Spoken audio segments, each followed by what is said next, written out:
Green face. Well, hello everyone. Welcome back to another live stream. And there's only 3 of us. This is one of the reasons why we're slow to start, because we're having a problem getting some other people in. But they're going to be joining as we get going. But to start with, I just thought we would go live because you guys are like patiently waiting, and I didn't want to make you wait any longer. So tonight, we're going to have a lot of guests tonight. But to start with, I have now, can everyone see it? Like I have one on each side of me. I've got Gwen on one side and Shadowcat Bex on the other side. I've got these 2 joining me right now. And then Alicia will be coming. I know some of her people are joining the chat. But I know this is what we're asking. She came on and then there was some tech troubles, but also we're hoping to have 1,000 Eyes in One podcast joining us. Tatiana will be joining us later, an hour in or so, because she told me she had a conflict earlier. And then we might even get, I don't know if Meeks is joining either. So we'll see what happens. But we're going to just get going just so we can, not make everyone wait. So before we do, why don't I go around just to the 2 of these guys here? Who wants to go first? When you want to go? Yeah, sure. I thought I was actually going to disappear into the back of this one because there were going to be so many people. But no. Okay. In front and center now. Hi, everybody. Okay. I feel less self-conscious now that we're squares. And you're pretty in pink tonight, by the way, when I was going to say. Hi, everybody. I'm Gwen. I have my channel. It's called Cinematic Realms. We just recently relaunched the channel with a bit of a reboot, and the first week back we talked about the latest Superman film by James Gunn, and then this past week we talked about the Hulu show Alien Earth, which I'm gonna tease AK about throughout this stream for the fact that she didn't show up. And this weekend on Sunday at 6:00 we'll be talking about this show, A Night of the Seven Kingdoms. So hope you'll come over and watch us. But yeah, thank you so much for having me back, guys. I have had so much fun chatting with you guys about this show. Oh, me too. I'm so glad you're back. And last week Bex wasn't here, but she's back with us for the finale. Oh, by the way, which is the name of the episode is The Morrow, which, I was saying it rhymes with sorrow. So it's, a very sort of bittersweet episode. So Bex, what have you been up to? Hi, everyone. I'm Shadowcat Bex. I have been not much, just work last week, kind of. We had a curveball thrown, but I'm here now, so I'm so glad you're here. And I just want to, and then Alicia, I think she is here, but she's having some sound issues, so we're just waiting for her to get that corrected. But I think it's corrected. Oh, there you are, my friend. Maybe. So glad. Okay. There we Hi. How are you? Technology is never my friend. I'm calling you the late lady AK. Yes. Absolutely. Yep. Fandom, when you watch this, add that onto my titles. Mm-hmm. I do. How many titles do you have? Both for this and also for a certain stream that you were supposed to be on Sunday. Yeah.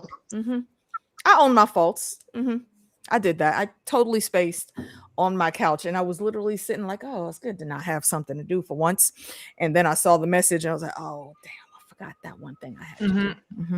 I did that so once. Apologies. Yeah. Apologies. Don't worry. Yeah. And Mink, thank you for that comment. I appreciate you. Alicia, what have you been up to? Tell us. Trying to stay breathing, honestly. The real world is strange. Yeah. Yes. I was at different hospitals multiple times today. Oh, so my yay, gosh, that's always so fun. Sorry. Yeah, but that's all right. I'm back on the couch in the blanket fort talking to you guys about this awesome show that we love. So it's all good. Hello to all of my folk that are watching, and do not forget, as always, we are dual casting for this episode on mine and on Heidi's channel. So make sure you drop the like on both of those places. Yeah, we appreciate everybody. So I was telling everyone that we might have some other guests coming in. They might be rolling in at some point. I know Yes. Tatiana will be coming later, but we have the four of us to start. So this is a good place to go. So Indeed. my friends, we had last week, this word always cracks me up, the penultimate episode. And this episode, the Morrow, was the season finale. There were only 6 episodes. So do you want to go around and just share your thoughts on it? Gwen, do you want to start? I was saying, Gwen, I don't know if you heard me earlier. I said you're pretty in pink tonight. Thank you. It's one of my favorite colors. I like, if I can just get personal for a second, like ever since I realized I was non-binary, I just realized how much I love the color pink. So like whenever I get the impulse to go all out, I love to do that. But yeah, no, I love the episode. I'm just sad to see the season come to an end. Yeah. I'd say if I had one, like, just people always look for me to criticize something, anything, because I'm always so positive. I'll say that I haven't yet decided how I feel about some of the music choices in this episode, because like I'm mixed on it. Like I feel like those songs hit the vibe of the episode, but I just don't know how I feel about them in the sort of sonic landscape of the show. I don't know. I'm not positive or negative about it. I'm just like, So, I was laughing at Bex because she looked like she was conducting or she was kowtowing. Yes. Yeah. Gwen, I'm kind of there with you. I sort of agree because I think it's the first time in all of these shows of the Westerosi world that we've had. No, am I wrong? Have there been other times? No, the Bear and the Maiden Fair in Game of Thrones. Yeah, like Game of Thrones had it once for sure, maybe twice, where it was modern music.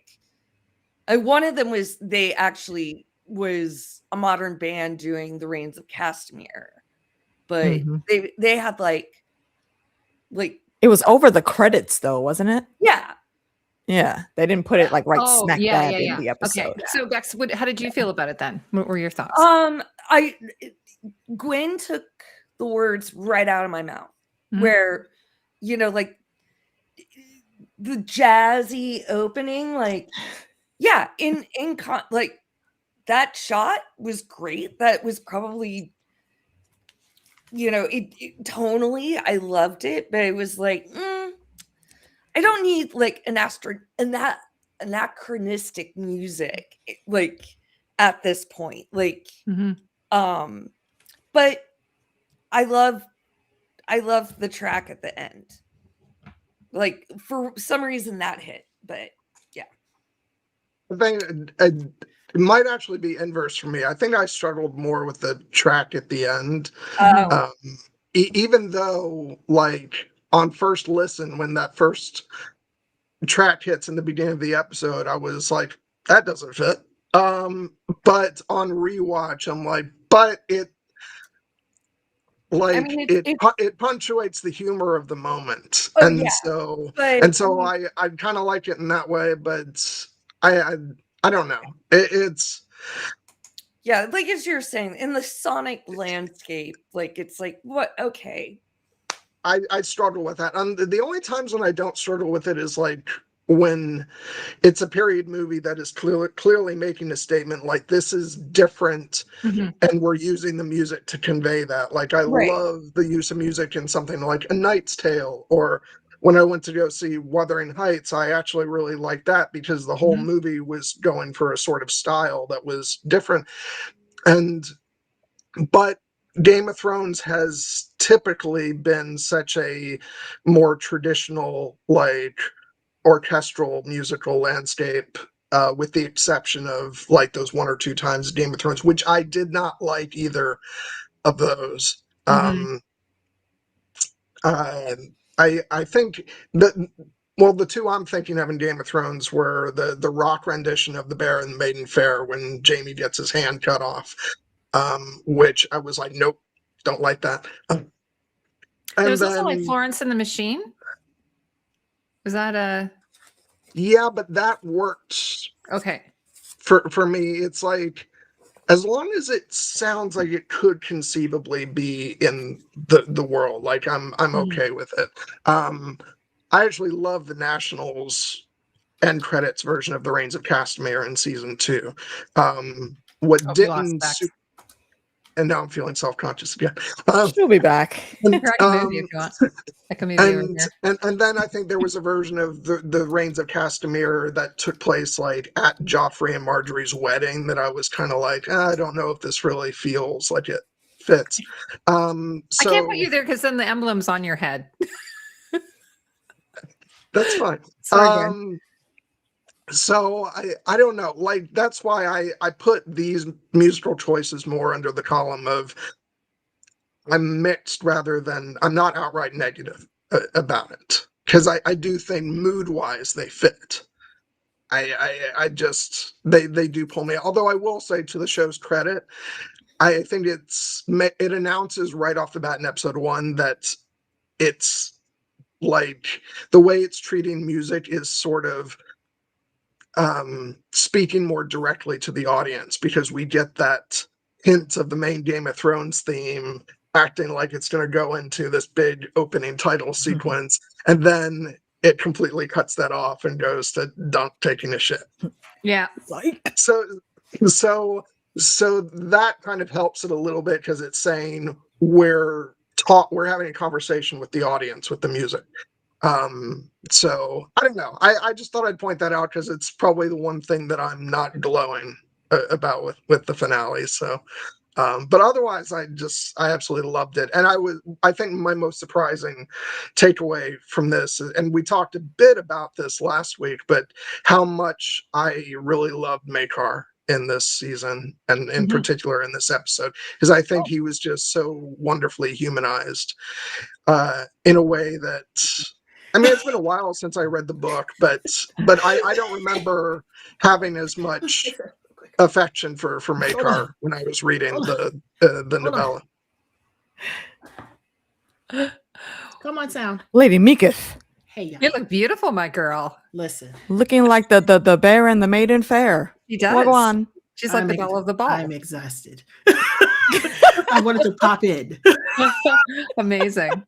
We lost you took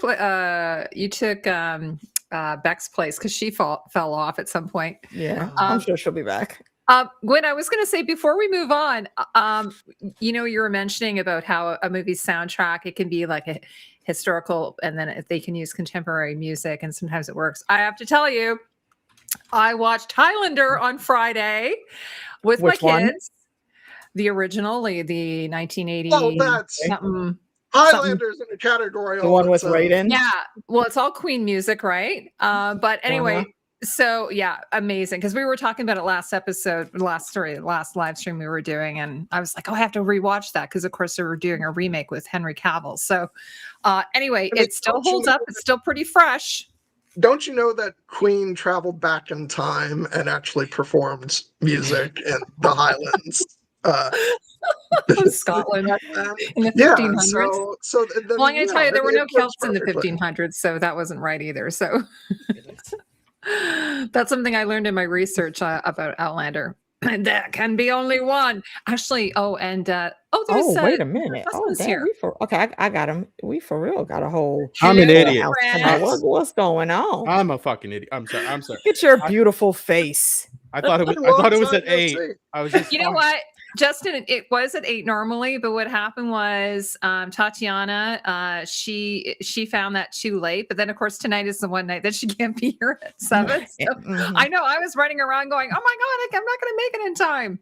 Yeah, Well, I'm we're so glad yeah. you're Yeah, I was Justin and I have streamed before. It's been a long time, man. Hey, How are you man. doing? I hope you're doing well. Hi, everybody. Yeah, sorry. I didn't mean to interrupt. Go ahead. Yeah, and I do apologize. I was freaking out. I was talking with somebody, and I was like, oh, shit, I'm supposed to be there. I just checked the link. I'm like, I need Pull to my be shirt there. up. Good job. Good job. Well, Right. Justin, Can I'm I really say glad you're that here. l- Okay. Can I say that last week I woke up like 5 minutes before the stream, and that's why you guys asked me to expand on something while I was still waking up, and I just felt my like voice completely go while I was talking. I was like, "Oh my god, I Or the sound Brady Bunch horrible." now. Or the Brady Bunch. Okay. Okay. So Sorry, now my we- internet went out. Oh, no, Heidi. no worries. No worries. So I was going to say, yeah, I know. Hey, everyone in the chat. Okay. So before we move on, Justin's here, Top Shelf Fandom, and Meeks is here. So why don't we go back to you guys? You can just give us your sort of thoughts on the episode. And then Alicia, if you want to go and talk about the music, does that sound fair? Yeah. Okay. I'm gonna go ahead and jump in simply go ahead. because Yes. this is for Bridgerton, by the way. That's why I'm dressed up.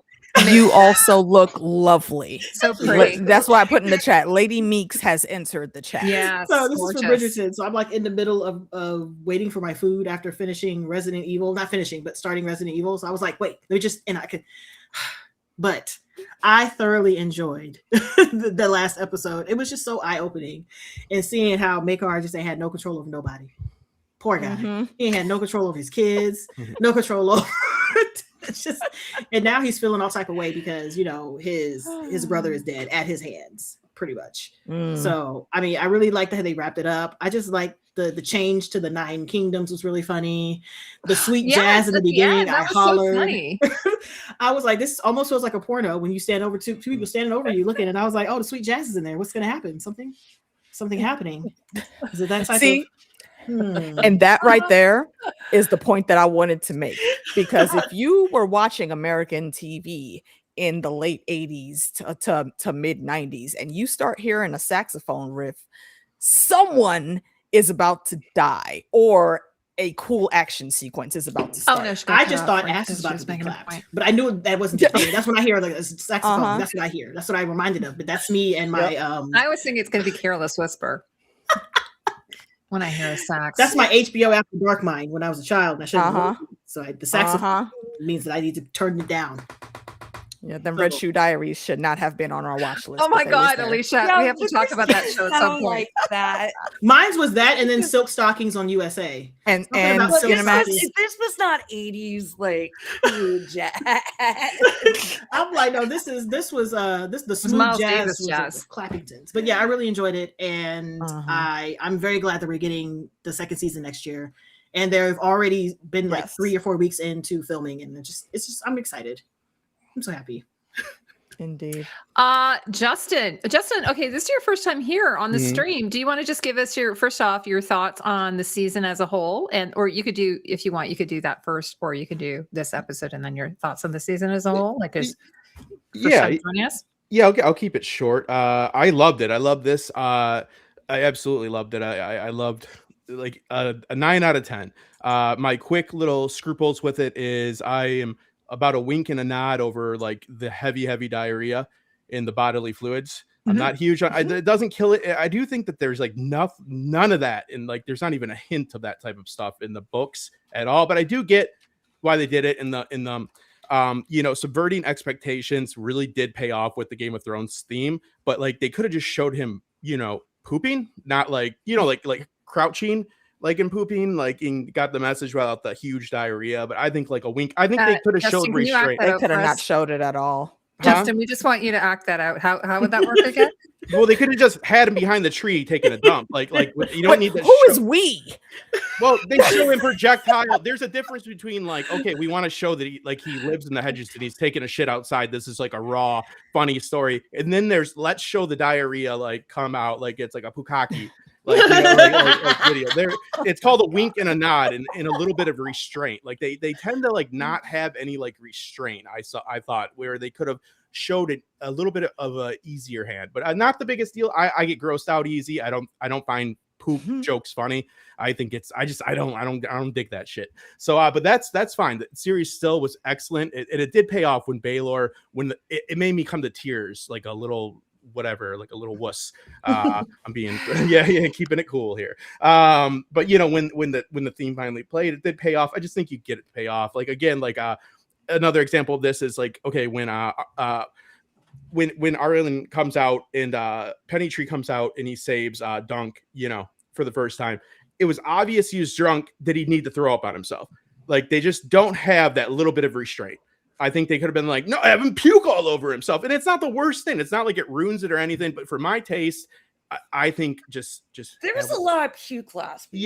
yeah. Have I hate puke on yeah, I get grossed out easy. I don't have kids, so like I think that's a 100%. thing. I think once you have kids, you get desensitized to that. And yeah. So it's like You do. bravo for not having them for so many reasons. So good. But anyways, on every level. So financially, mentally, everything. Anyways, so yeah, loved it. What I will say on the final episode, the Makar situation, not knowing that he goes, I do find that problematic because like he just was punished for going with him like pretty severely, right? And like we're like that is a big consequence in this story of him like going with him, and of course he says he was robbed, like a robber knight took him, so there's a little bit more to it.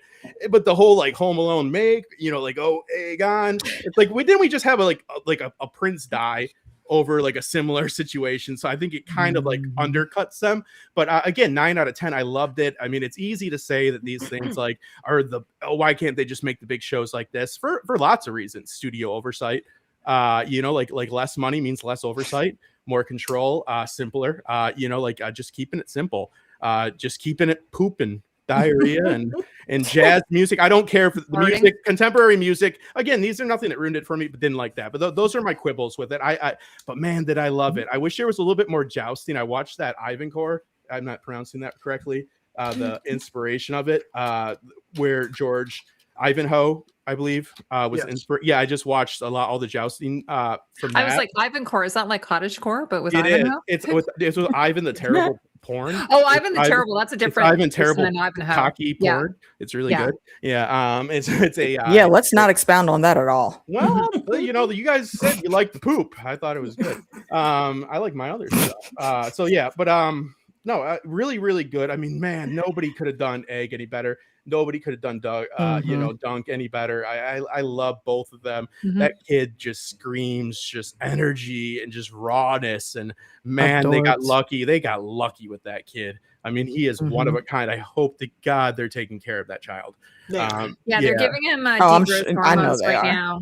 I mean, his parents. I mean, they are. He seems they like, absolutely are. They absolutely are. Thank That's you. all I'm saying. Yeah, because he's a treasure. So and I think that Peter Caffrey, is that his name? I watched an interview with him 9 years ago on the Irish soccer team. Great guy. So yeah, I love it. A little bit worried. I'll let you guys talk. I'd like to hear John talk about this later with me and everybody else as well. Tamika, and everybody. Why don't I just say everybody? But how we think the Sworn Sword will go without any spoilers. But obviously, I have a little bit of worries. Yeah. But that's it from me. Less poop, That's on my bullet but points. pretty good. All right. I just want to take a moment to clarify. I'm going by Gwen now, so if you could call me that rather than John. Oh, my bad. Yeah, Gwen. Yeah. Yeah, Justin, you haven't seen Gwen for a while. Yeah, it's been some time. Yeah, it's been a long time. It has. Okay. So I wanted, Alicia, do you want to talk about the? Oh, sorry, you go ahead. What were you gonna say? What I was gonna say, that opening is Meeks. I've been daddy put my boobs in.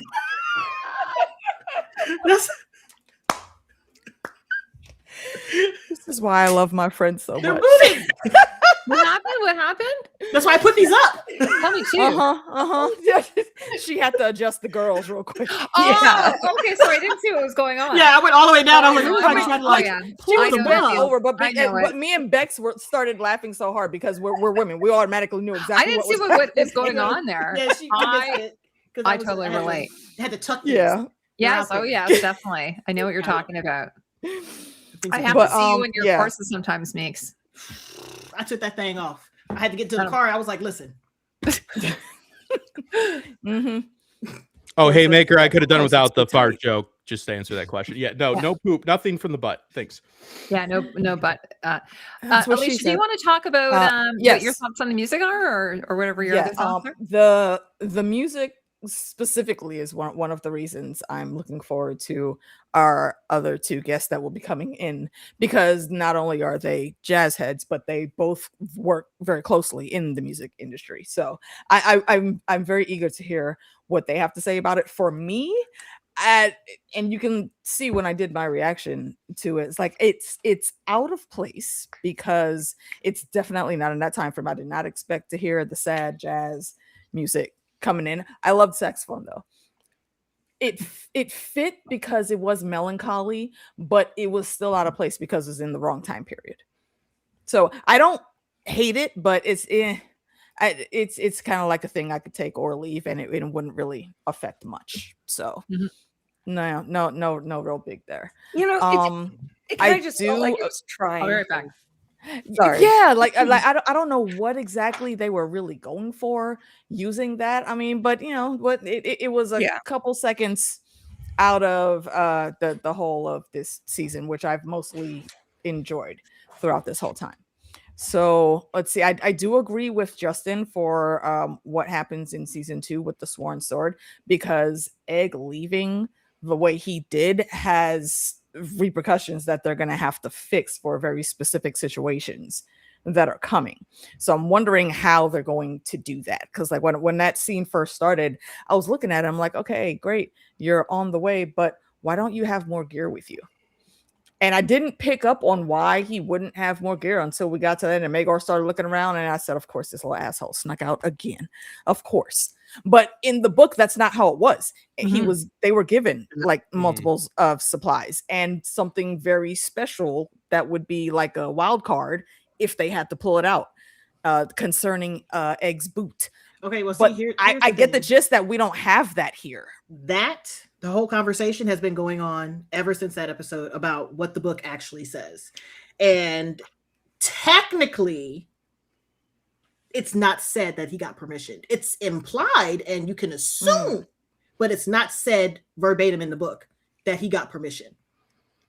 It was just at the end, and then it cut to a different scene of him saying, my Lord Father said I can go with you. Yeah, it's like the next. It's never actually said. He didn't say. Maegor didn't say absolutely. You know what? You're right. Take him, or Egg can go, or my son can go. It was never actually said, because people were reading from passages on the damn, like they were going back and forth arguing hardcore. It's really entertaining to watch. I can give you that. It's not expressly said, but like you said, I think it's very, very heavily implied. I don't think it's heavily implied.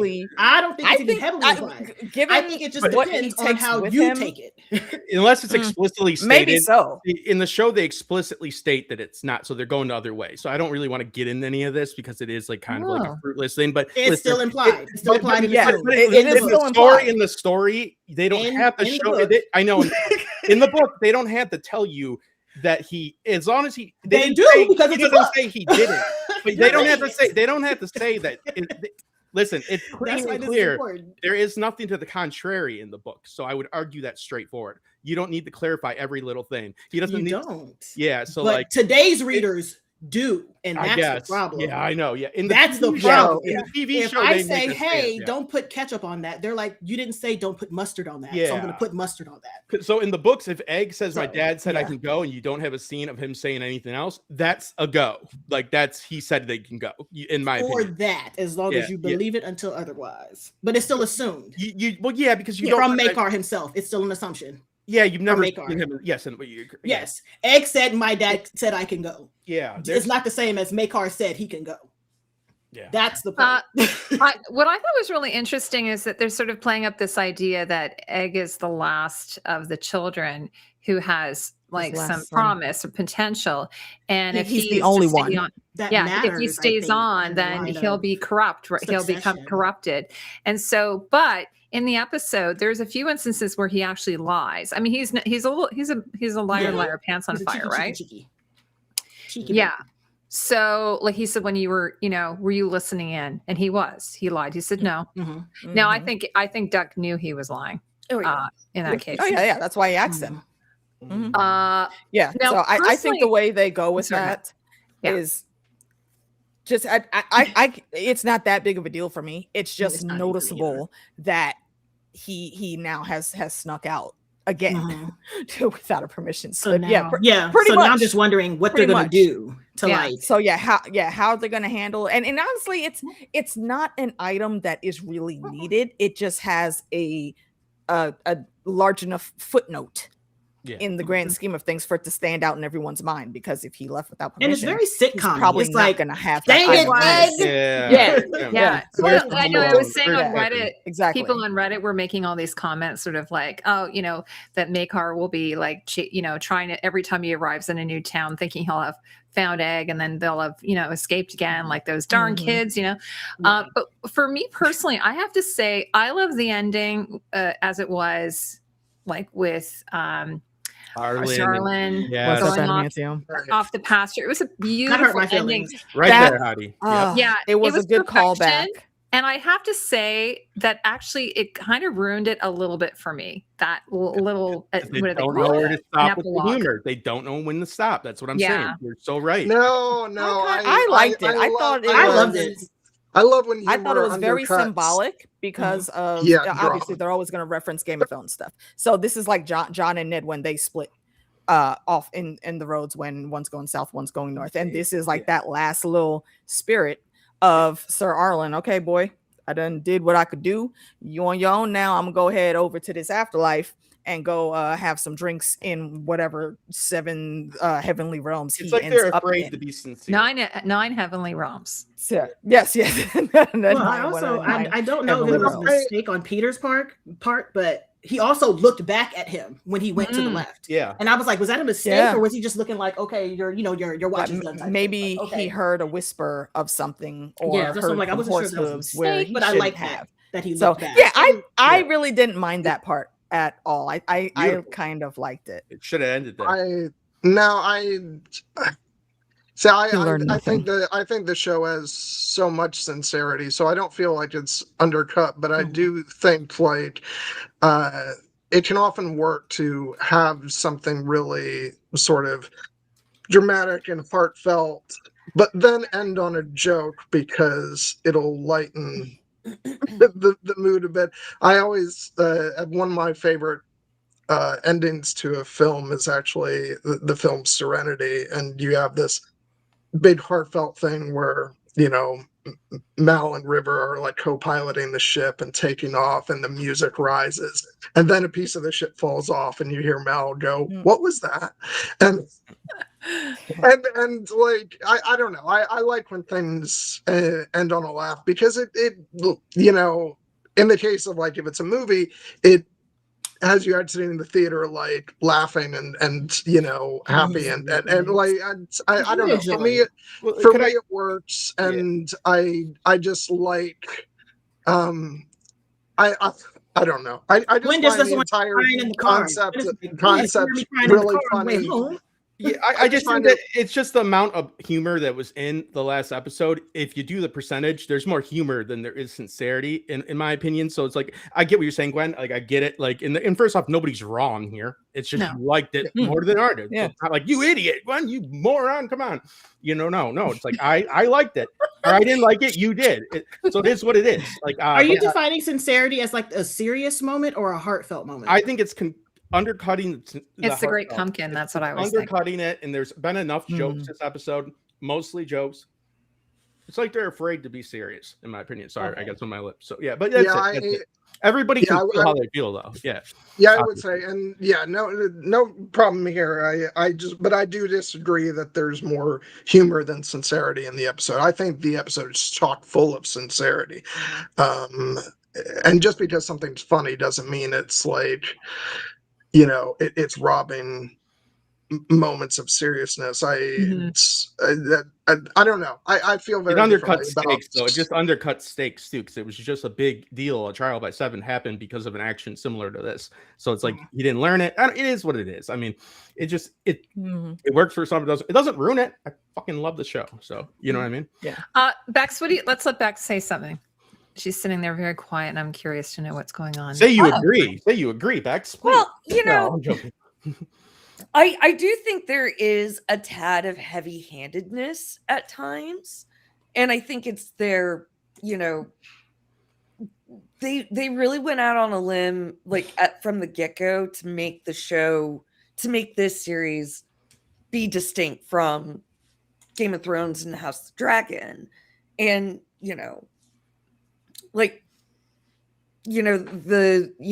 cut this music swell cut to shitting at the tree, the jump cut smack arounds in the first episode, like just really from the get-go want us to know it was a very different show.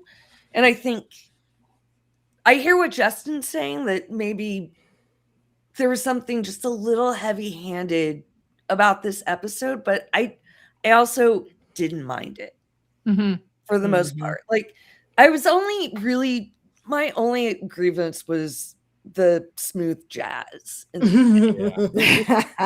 mean, it was funny, but that's it. I thought if it had been experimental jazz, or what's it called in Severance? What do they call it in Severance? Like acid jazz? What's it called? Like acid jazz? Well, I can't remember in they win in Severance, she wins a melon party or some kind of like particular jazz. Someone in the comments will have to tell me. Sorry, never mind. It's terrible when I don't remember things. Go ahead. Yeah, I mean, I kind of totally lost where I was. So go ahead. Sorry, that was my fault.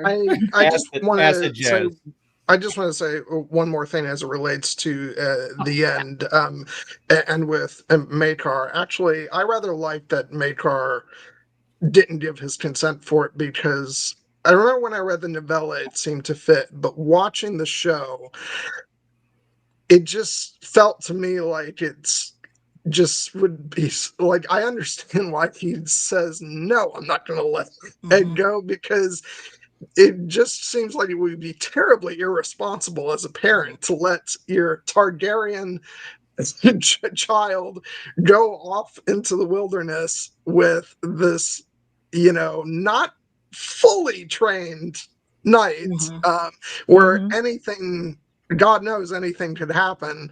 So it felt completely right and in character that Makar would say, no, I'm not going to let him do that. The training, I agree. Yeah, training, definitely agree on that.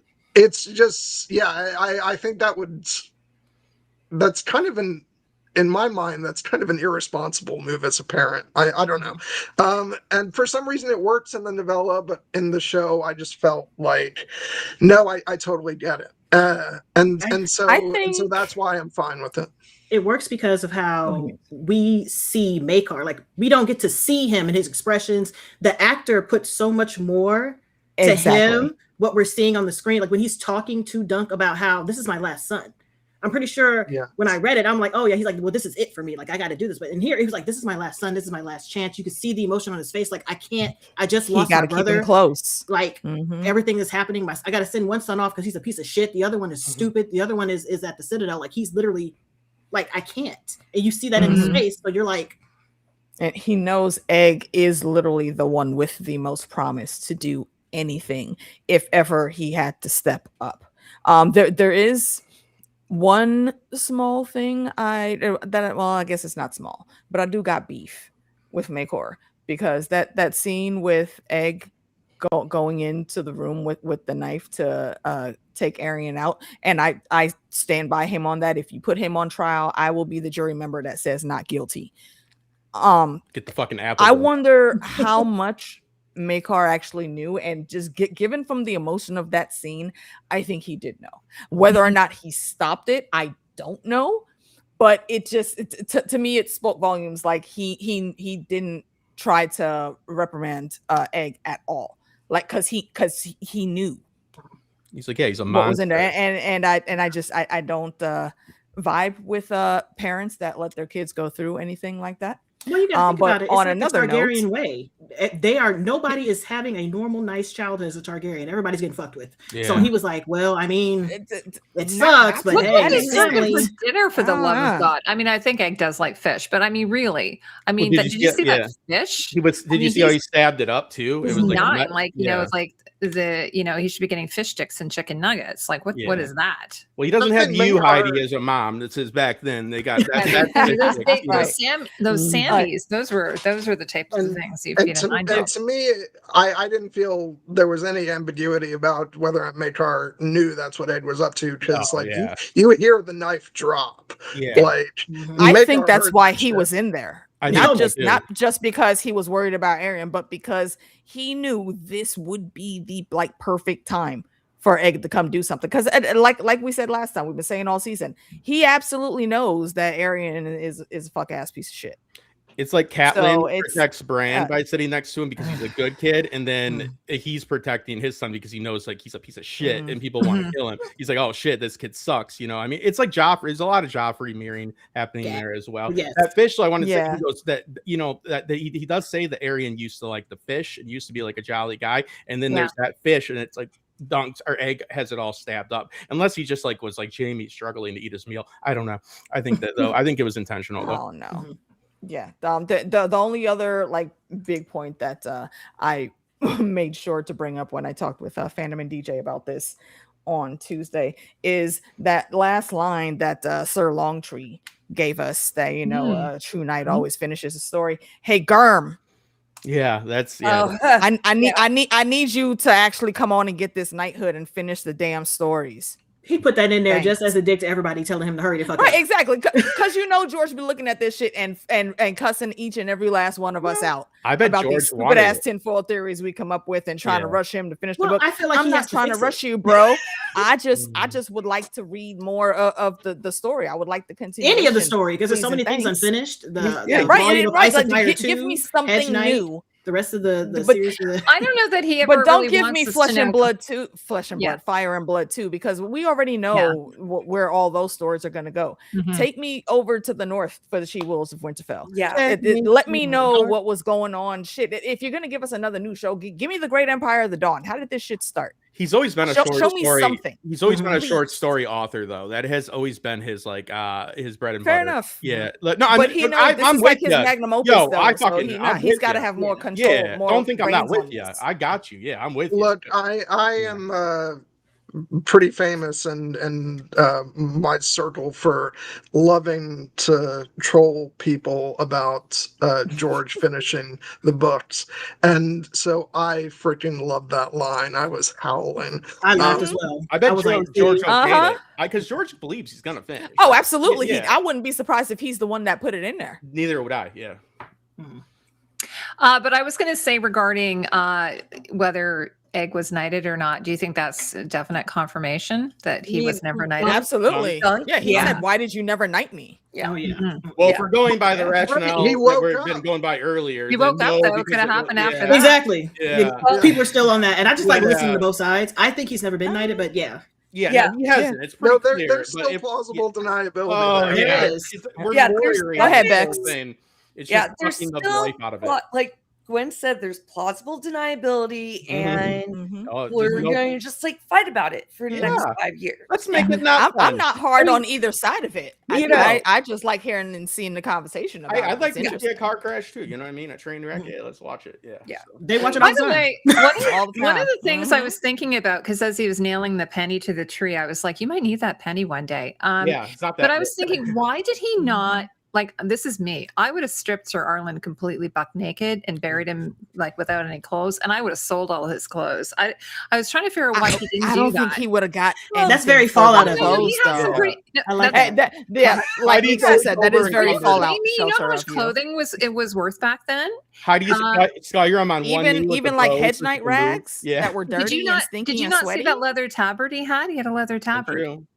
I know, because he does mention it about the sword. You're not far off. Do you know how much shoes are worth back then? Cobblers, Maybe because he loved him. Well, I mean, maybe, but also, it's also Dunk. I don't think is gonna think that quickly. Like he left with him what he absolutely thought he should have. I guess like he didn't think that he should be able to take that, except like the sword, which I totally agree with. Do not bury good steel. He's like, in a world like just that. So goddamn cool. So I'm sorry, that's just not something that Dunk would ever do. I feel though, like no, he that's what I'm saying. Yeah, to just strip someone bare and sell all the things. That would never cross his mind. He's very charitable. I totally would have taken. I doubt he had gold fillings. I would have totally have taken them though. Yes, if he had. There ain't no way that Sir Arlen had gold fillings. Absolutely not. Okay, if we're gonna be gross, can I say one thing? Could we sell the phallus? It's worth money. Okay, like there's money there. I'll go there. All right, listen. Molds have been made. You Make invited a I- mold me. to make. Make a mold. Hey everyone, I just want to stop for a second and say hello to You my niece invited who's in the me. chat. My Hi, niece niece. Bryn. Oh, hi. Oh, niece. hey, Oh, Missy. oh, Hopefully boy. you're of age. What a time to say that. Right? Are comment. you She's old? no- Hold on. Are you old enough to be in this chat, young No, lady? No, So I she's said- not that. She's not that Hopefully. young. I said palette. Okay, Oh, Why she's not gonna be sell so- his palettes? She's gonna laugh so hard when you guys are asking that. Yeah. No, she's How- definitely of okay, age. if Okay, you or her wouldn't mind, how old is she? I don't want to say how old she no, is. but that huge. Okay, well, I palette mean, that is he there had. a teen behind No, her name, or is she's past 21. Oh, She's older- all right? Yeah, Okay. I didn't She's see older that. than Just me. to make That's sure a we're palette, not in okay, like I'm saying big the money. underage. Oh no! I wouldn't have asked her to come if Okay. It's brought up in Game She of knows I Thrones have a with potty Tyrion. mouth. It's brought up with Tyrion. You know, I am kind of surprised he's not. Internet. I am actually. Isn't there one point where Sir Arlen is kind of a bit of a nudist though? At some point in the show, I thought Yes, yes, when he walks out. Well, yeah, hanging after his he dog. Yeah, blew it's the back nudist. all and the back end hips off of Oh. that chick that he was with. so. Yeah, She's that- telling that- you. I didn't want to. You know. Oh, we're the same age. Okay. Twin. All right. Cool. that poor girl. She's having a right there. birthday.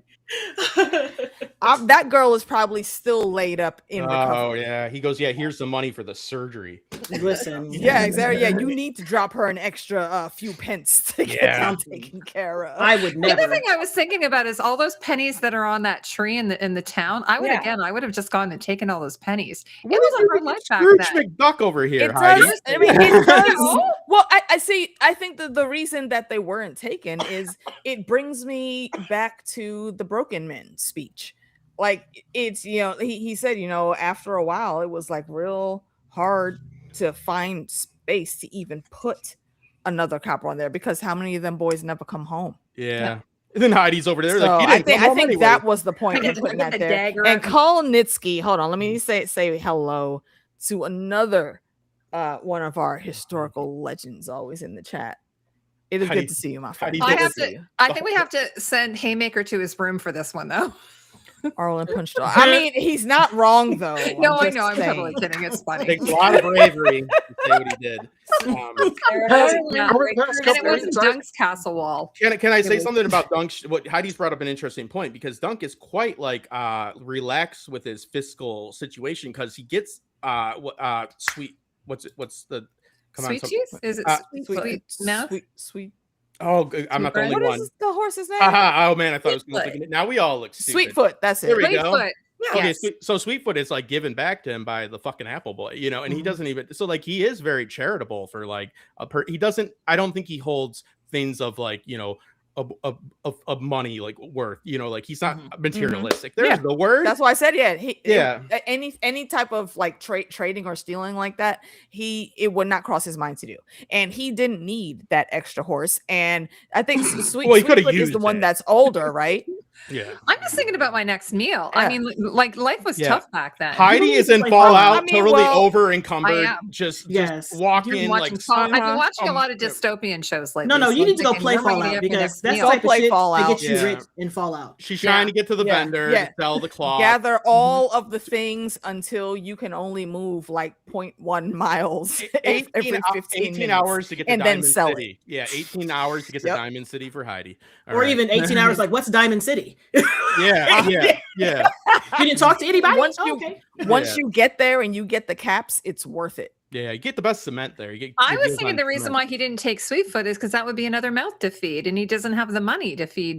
I mean, well, Sweetfoot. technically he doesn't. Well, no, because their He's head's not. nice, so the Sweetfoot can But yum also, the he grass was better off pretty easily with enough. This is what I'm talking about. Dragging But- around 3 horses. But he also When you he could- also just doesn't need that. This Because is because Arlen all he joke. needs is thunder that he's Yeah. gonna ride, Mhm. and then the what was it? What is it Chestnut. Chestnut? Yeah, these are Yeah. the issues, though. Yeah, These are the hard and that's the one issues. for Egg. The Doesn't need very financials. sweet We need with to it. talk about the Okay. financials. Let's I know dig you deeper. guys are having all these things you want to talk about, but don't we think we should talk about my man, Lionel Which Baratheon? one? Yeah, Yes. Lionel. Oh, Who's the only one? Lionel is everybody's man. Well, So no, we- not you guys. Is that I me thought you were calling just Lionel a whore? Maybe, but I Lionel's- feel like Okay, he will yeah. own So that was title. he hitting on Dunk? Right? Is that what I'm? Yeah. I think so. Yeah. I think so Yes. too. Yeah. We've been Yeah. saying that all season. Okay, Yeah. cool. Yeah, Well, think I'm a pretty- gesture man, I- girl. Tits out for I him. just want Tits to out. say that he, he had 2 lines that I alternatively loved and hated him for. I'll get the hate out of the Pablo, way you go to first. your The room way right now. the way he disrespected Baylor, I'm like, sorry, Yeah. man, I get it, but fuck you. From his perspective, yeah, I get it. I But agree. But he but wasn't then exactly he had wrong. the But he's so line. sexy though. Like, come on. But then he had that whole bit with the maester. He's like, "You're fine." He's a terrible maester. Yeah, he's like, my syphilis has still been here. This guy got rid of it. Yeah. Because he only had like what 2 or 3 things on his chain, didn't he? Like he didn't really have. a lot. Yeah. He No, had it like wasn't a he had the very Boy good Scout like maester. knot. He had like the knot tying No. on. Mink, so I think though- Lionel. I think that statement is wrong. I think Lionel was wanting to always be hitting Mhm. Dunk. I think that was a good Yeah. decision. That added something special for it to me. It was fun. I It know. was I cool. thought he was in his 50s, and I then don't found think out he they- was in his 40s. Yeah, and I thought it was Yeah. a little bit. It's kind of, I don't know. It's not just goofy. It's kind of sincere and kind of cool too. Like, I don't know. I liked it. It is. I Yeah. love his final lines to Dunk. Like, Yeah. you should just go ahead, come on the Storm's End with me. It's a Ricky, you whole take bunch that of back. misadventures and tomfoolery for us to get into. I will love you like a brother. And if you decide not to, well, then I'll hate Yeah, you the like a brother. crazy. And how very Baratheon was Yeah. that to say? Yeah. Yeah. Well, can what about the spoilers of the rebellion? Can we say anything about that with the future? It's a small thing with No. his. Okay, fine. Well, We've been capping ourselves on giving too much Okay. insight on Well, what's- nothing happens. Okay, so don't worry about it. Continue. No, what I was going to say though is there was something really interesting, like we talked about last was a episode, where terrible mister. we were discussing whether the faith or whatever, or the faith of the seven, Yeah. and whether Dunk was actually brought back, like if he actually did die and then was brought back. And then because someone said that technically speaking, he probably would have died from those wounds. He should have yeah. died from those wounds. So Oh yeah. maybe the maester did see something like, oh yeah, that's bastard, that's bad, but like he's been spared. I don't know. What are your thoughts on that? I think it's funnier if he just really is a terrible maester. I think Lionel had it right. I think an itchy arsehole would be too much for you to handle. Get the fuck out of here. Yeah. And he straight looked at them like, "Oh, look, bro, you're gonna be fine. He poked at him and And went, to remind you, I think Right, he's this is dying. Lionel, he knows how the shit works, injuries from Yeah. battle and whatnot. He's put his time in. Mhm. So he's looking at that dude like, if you don't just get the fuck away from me, which makes me think that was just some random low-level maester that just happened to be there. Yeah, and this is a time where your priest is also your doctor, so it's like, it is what it is. He's not the Yeah. best. Like, Yeah. and Dunk is a gritty guy. That's why he won, and that's what Gwen brought up earlier. What you brought up earlier was important. The one thing that I agree about the training, everybody brings it up because he didn't do well, right? Like, but he was No. just like he just got bludgeoned to death. So that was a good point by He Gwen. didn't Yeah, do yeah. at I was all shocked. as well as we thought he should. We're led to believe he true. scales up, and so it's like, where does this happen? Because you can't just I box, and you can't just keep getting your head bashed, and you don't one day become Muhammad. You know what I mean? Ali? Like you have to 100%. eventually get like a montage. So like, where do you get that montage at? So yeah, but yeah, I'm gonna say new rock stars didn't come up with shit. Those guys are like a bunch of grifters. Yeah. I'm sure that they were just I on still Reddit haven't like watched I them. was. yeah, I do they- not watch them. I haven't watched their things. I'll never forget when I was watching their coverage of Game of Thrones, and they got everything wrong. And even me, I was like, I'm not even like, Yeah, dude, they're like deep dives. Looper. I was like, that's That's why I stopped watching all of their Game of Thrones Oh stuff. yeah. Like when it comes to like the breaking down some of the Marvel things, Mhm. they're on point. Oh, okay. The very last thing that I watched, They're nice the guys. I have nothing breakdown against them personally. that they did. Yeah.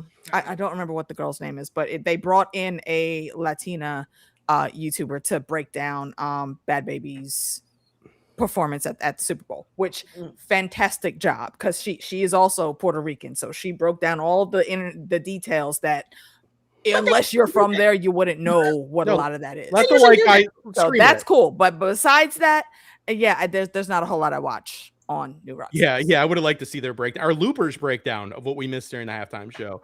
Yeah, that would have been interesting. They're all equally terrible with a big smirk on their face. Yeah, get an Or watch intelligent Mojo. person. Yeah, I like whoa, yeah. watch Miss I Mojo. I know I despise Watch Mojo. No thanks. It's like the corporate end of YouTube, and it's Yeah. Oh, Bad Bunny. Is that okay? Well, look, I don't listen. I didn't know who that man was until people started talking to me about that. Did you say Bad Baby? I think I said Bad Baby. That's the white girl. I might have. Yeah.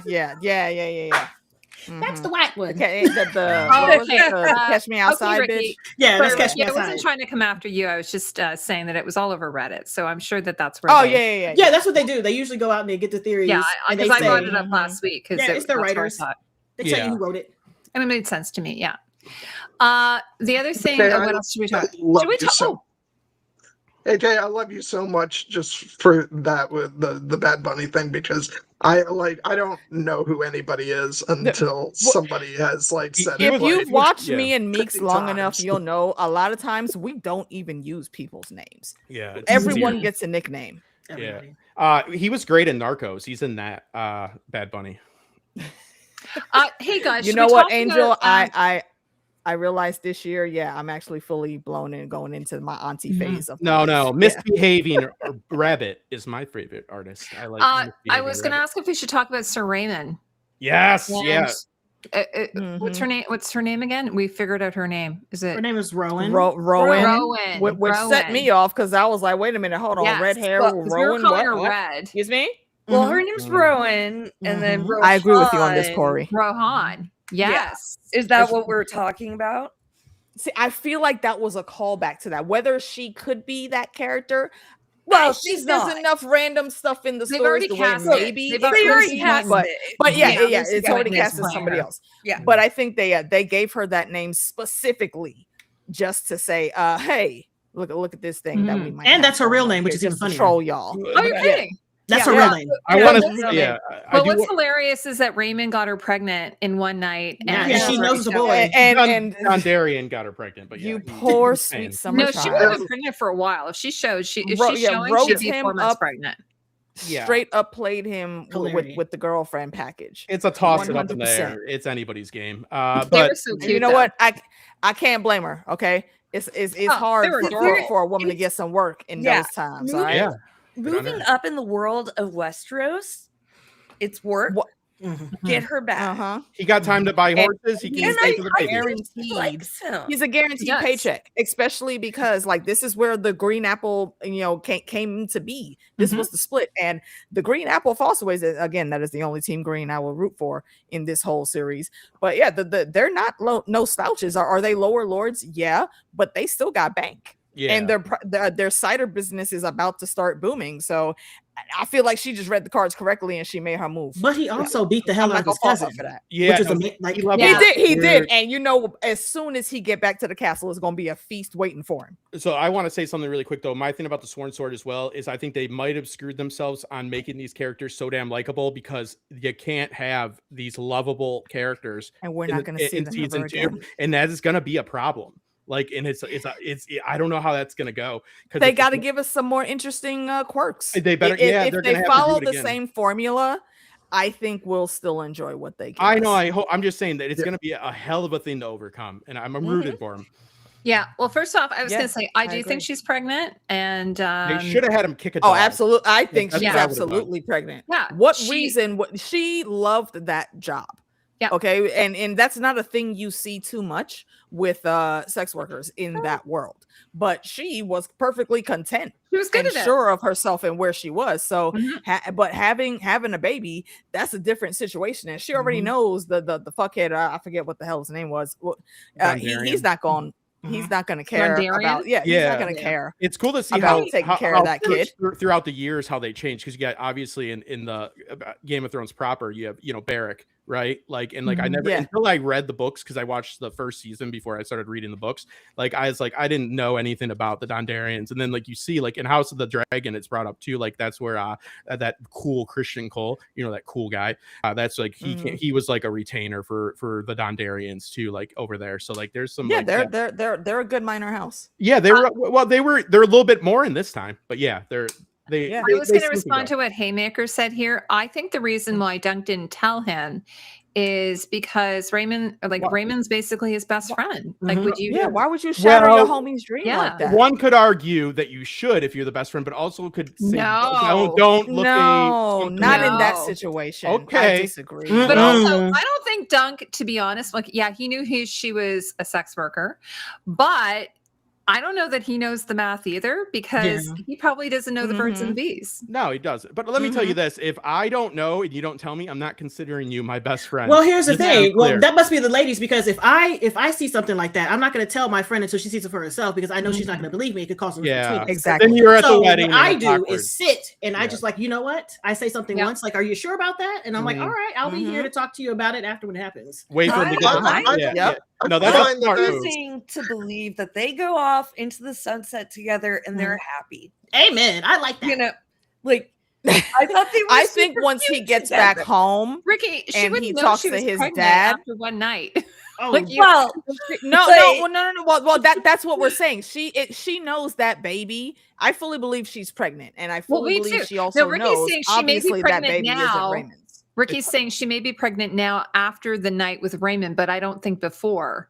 I don't. Well, she would never know. That just Why? is, Yeah, that is unless you're unlikely. Melisandre. Yeah. She's much And more you- likely to be pregnant than not pregnant with what she does. Okay, like that's clear. So, Well, like, also yeah. she looked like she was showing. So Yeah, why would Yeah, you she, think? yeah, she she looked like would she was already starting to show. How- But, I I'm mean, just gonna when just we gonna saw chime her in. like 2 days before, like it was only like maybe 4 days at the most. Yeah, honestly, I I don't want mean, to be rude about it. I mean, it's just She wasn't- anybody's game. It just really is.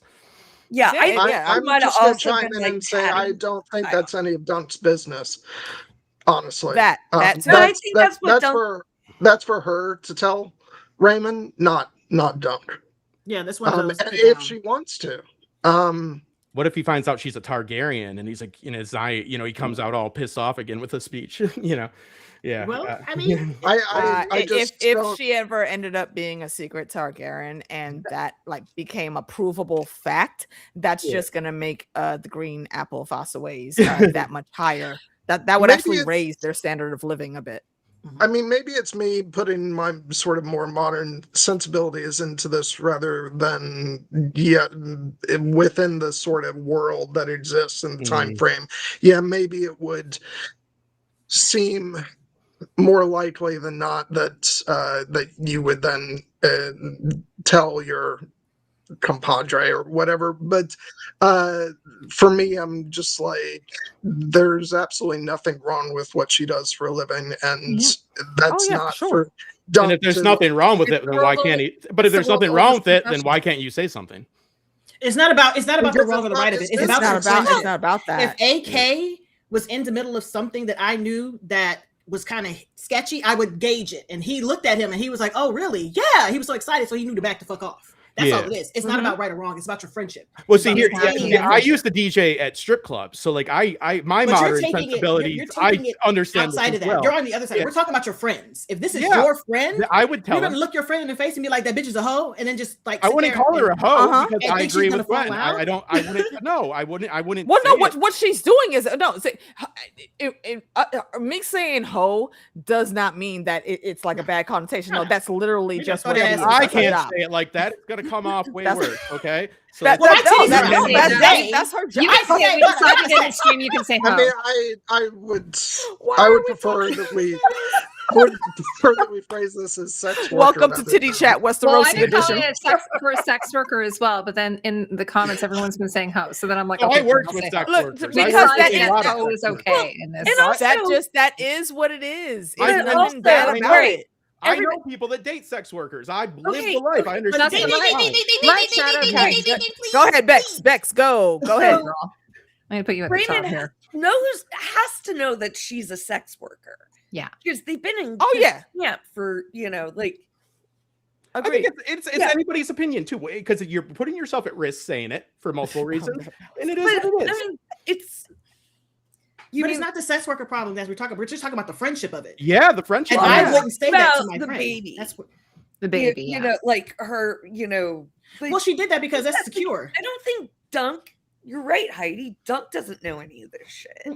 Yeah, Dunk is he's just, not like, going to be able to gauge that. Confused. He's like, he's Yeah. gonna owe her a lot of pennies for Word. kisses. So boy. But That's what like, I it's mean, like, like they ride off into the sunset. Yeah, and they're Having happy. And, good cider. yeah, I have Yeah. to say, one of the things Go I ahead, loved Heidi. about their costumes, though, is that first of all, that Raymond was wearing green, but he had a little bit of red on it, so I thought that Mhm. was neat. Even though I think it was all Yeah. along underneath his costume, but then I love how Rowan was wearing the red, like which I think might have been Red and green his go very well cousin's. together. his cousin's shirt. Like it was like it looked kind of like a man's he, shirt or he something. beat his ass and took his shirt. That's bad. Yeah, So it would because she was it would wearing be green really before. funny if she was. Yeah, it'd be really funny if she was If wearing you his lose cousin's in the list, you stuff. get your opponent's gear. So that is yeah. true. Yeah. Yeah. Now that is Stefan's true. okay though. Like he lived, right? This is what we I learned. thought you were like, okay. Oh yeah. That's why he left him in that shabby tent by himself, because he was that's mad. right. Okay, he left. He was mad because his little cousin that Beat his he ass. like. This is the moment that I don't know if y'all have setups in your family like this, but I know Meeks is gonna know what I'm talking about. Like this is the moment where the older, bigger sibling or sibling adjacent person gets their ass beat by the young one that they've been bullying for how long, and they don't know how to handle that. So all they can do is throw a tantrum and stomp off. Yeah. And that's exactly what his cousin did. Because you Yeah. got your ass fucked up, and I wish they would have shown him. Because we know, he completely spanked his ass. So He didn't even homie's have got this plate. little tiny tent, but now he has a I'm looking at the beautiful comments. new wife and a kid on the way. And we know obviously it's Dude, not his Raymond kid, didn't even but have it's plate. his kid now. Yeah. He's got some cool ass armor that he got from his, because he might no, he probably won't have his sword. But either way, Mhm. he's got some prizes and goodies from that fight. Also, he's got the clout to go home and say, I beat the heir to the first branch of the family. So now the green apples are about to soar. And I love his new shield too. It's a little bit simplistic as is, but this is the start, and it's Mach 1. So I know they're going to get better. Did you notice that? I think he had it during What'd you the say? trial. Somehow he had it during the trial, I think. If you look. He couldn't have though, because he I just got don't- It knighted doesn't on. make any sense. No, he said he just got it. I don't think he had it in the fight. I saw it. I'll double check, but I didn't know it make any sense to me that he would. I got dropped down again. Yeah. Well, six I of gotta adjust the girls the again. ladies. Pull the titties in. Sorry. By the way, Raymond is one of the characters that I'm really hoping. Like, I know, like I almost like, are we saying goodbye to everybody? I'm hoping like that. You might pop up. At They some said point.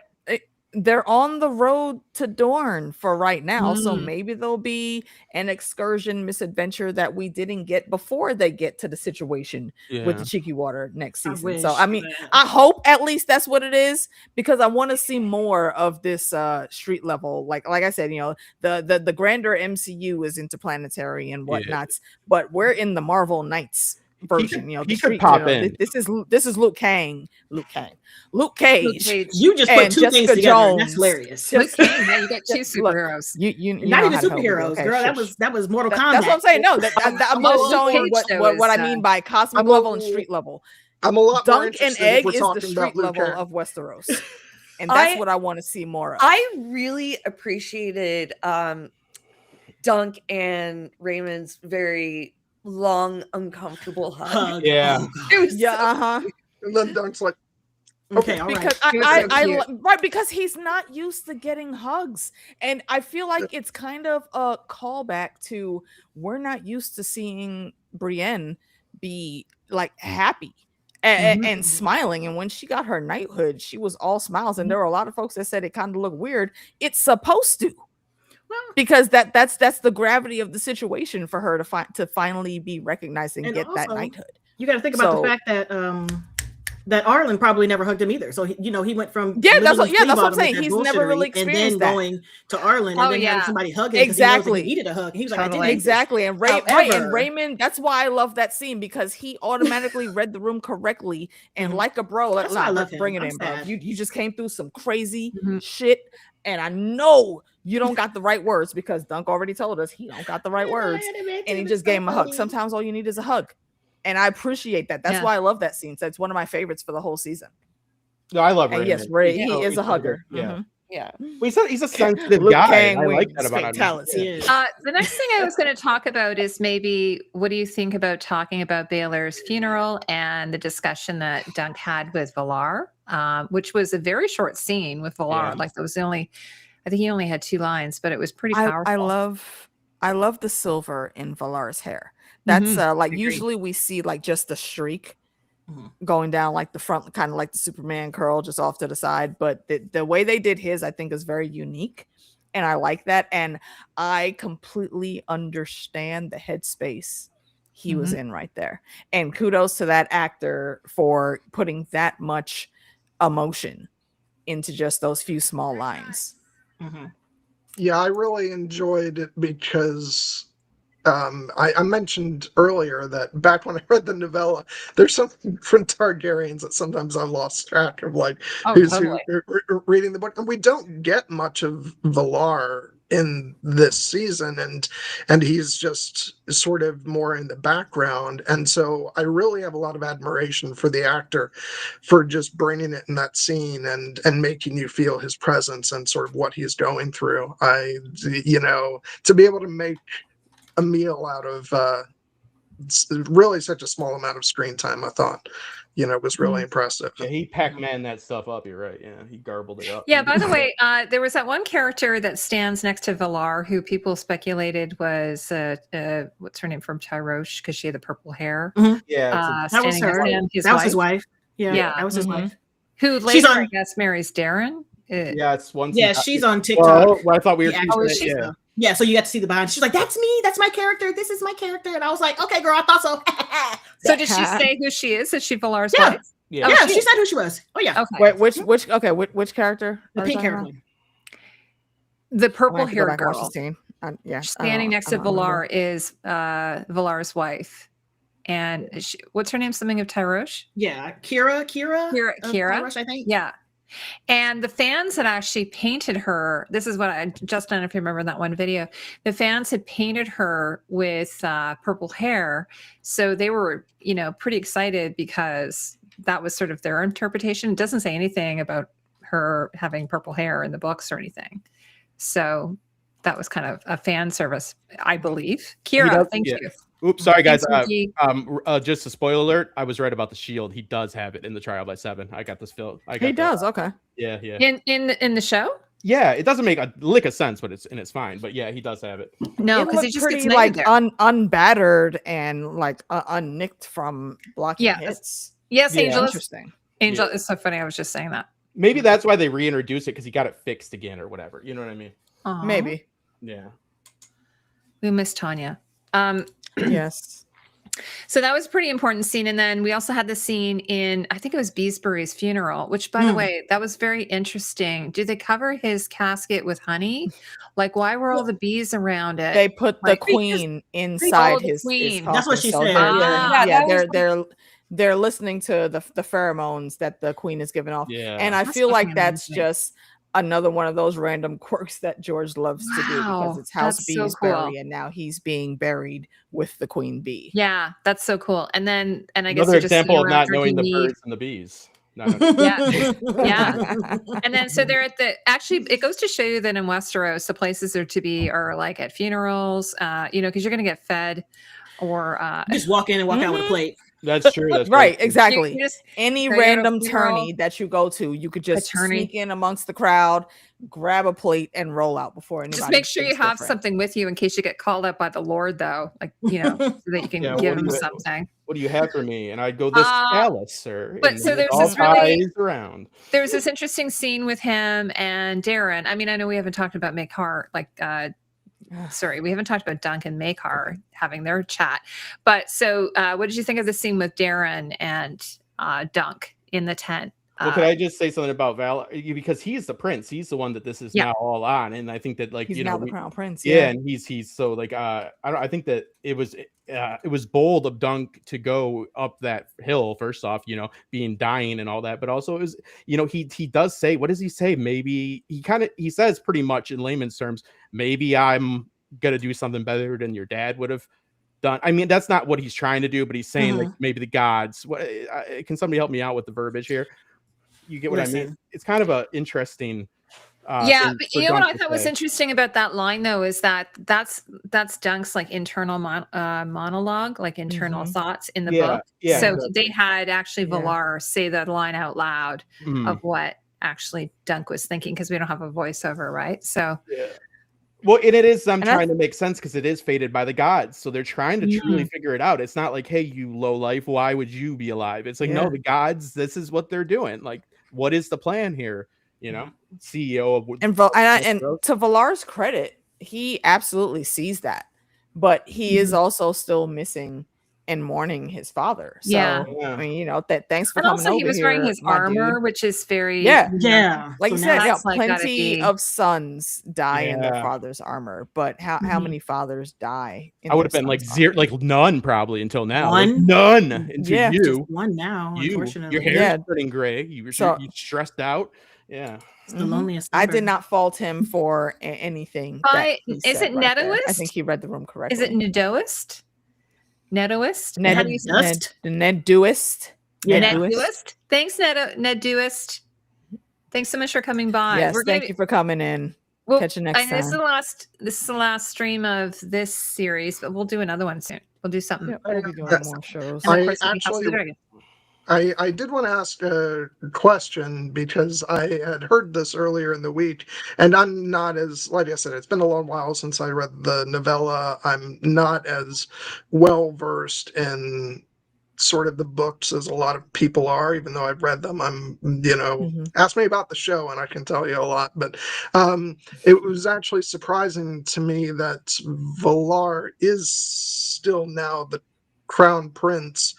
Whereas I would have assumed that because Baelor wasn't king No. yet, that the succession would then go No. to his No. brother. No. So The heir, No, yeah. it goes to First. his sons first. Yeah. okay, Because he's officially announced the heir, so everybody else Yeah. doesn't matter. It's Yeah. kind Until of his like, line is kind of like in the done, royal yeah. family, I guess. Like, so Charles, he's king now, and then William, and then I Yeah. guess It like wouldn't go to Andrew for many reasons. Andrew. It was Well, yeah, but yeah. once you have a son, then it goes to the son Mhm. before Okay. it goes to a brother, For right?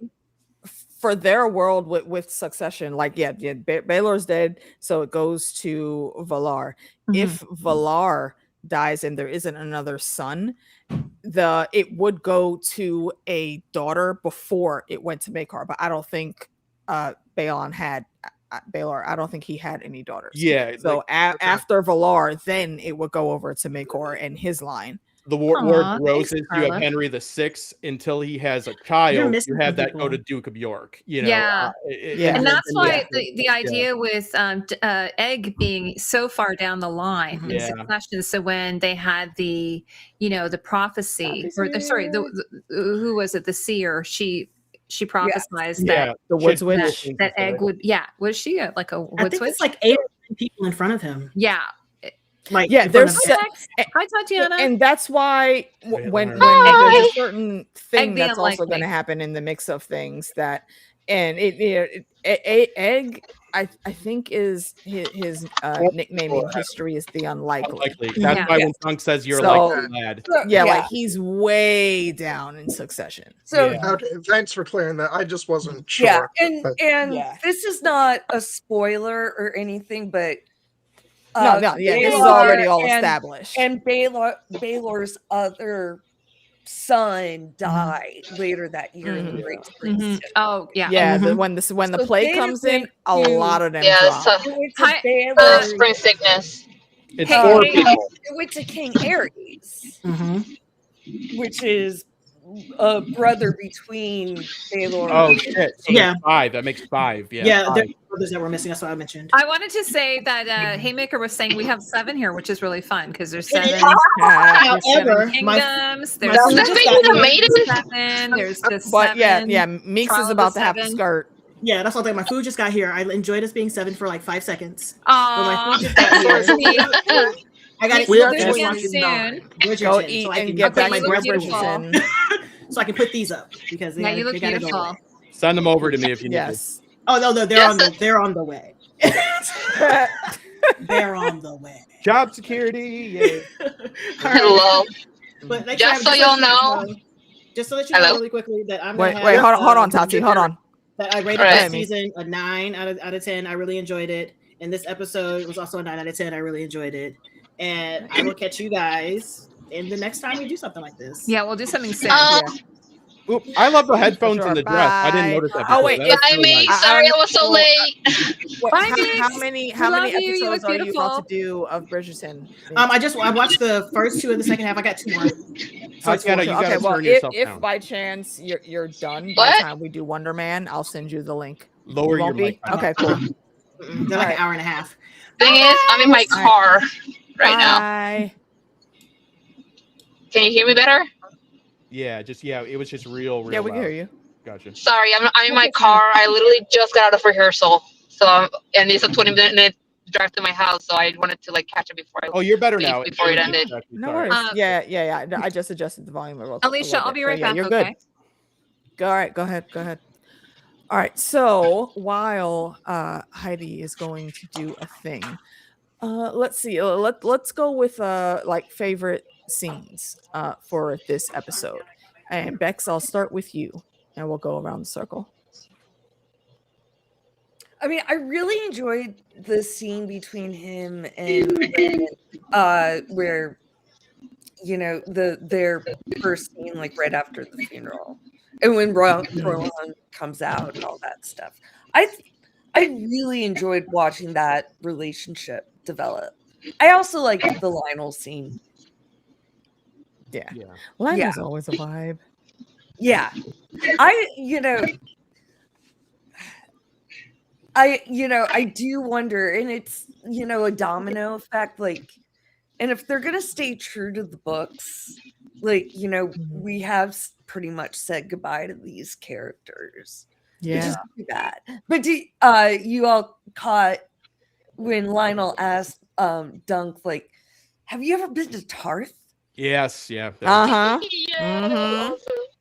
Yeah. So Yeah. He hasn't been yet, but he will be. And he still enjoys sailing because like Robert's parents die sailing in a boat. So like but it was interesting. Lionel says we could sail, so there's still that love because they are in Storm Bend, and you would sail a lot there. But then his parents died, so that kind of puts that down there. But yeah, the Tarth Easter egg was there for sure. Yeah, That and was done very awesome. much on purpose. Yeah, a subtle nod. Yeah. Bex, you're frozen on my screen. I don't know if she's frozen for any of you guys. No, I mean, she's doing with that freeze frame. I mean, right? Yeah, it's a good freeze point. She's just very controlled. 100%. She'll be back. All right, Justin, I'll go to you. What was your fave scene for this episode? Yeah, I really love that Lionel. Just he's a wacky character. I love the I guess could be comedic, but I don't find it comedic. I think it's a cool love connection that's like a little bit unorthodox, and I think it's cool to be injected there. That I think was a lot of fun.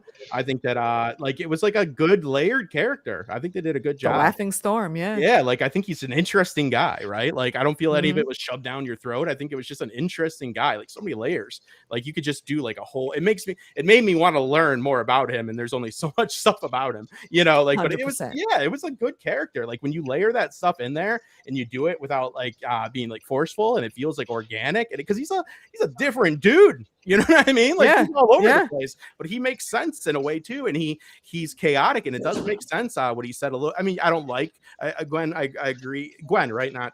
Am I saying it right? Gwen with the Y. Gwen. Sorry. Yeah. So Gwen, I agree with what Gwen is saying about like the like I don't like that he said it, but you can see, right? I think my take was that you can see why he would think it though, like what he was saying about Baylor.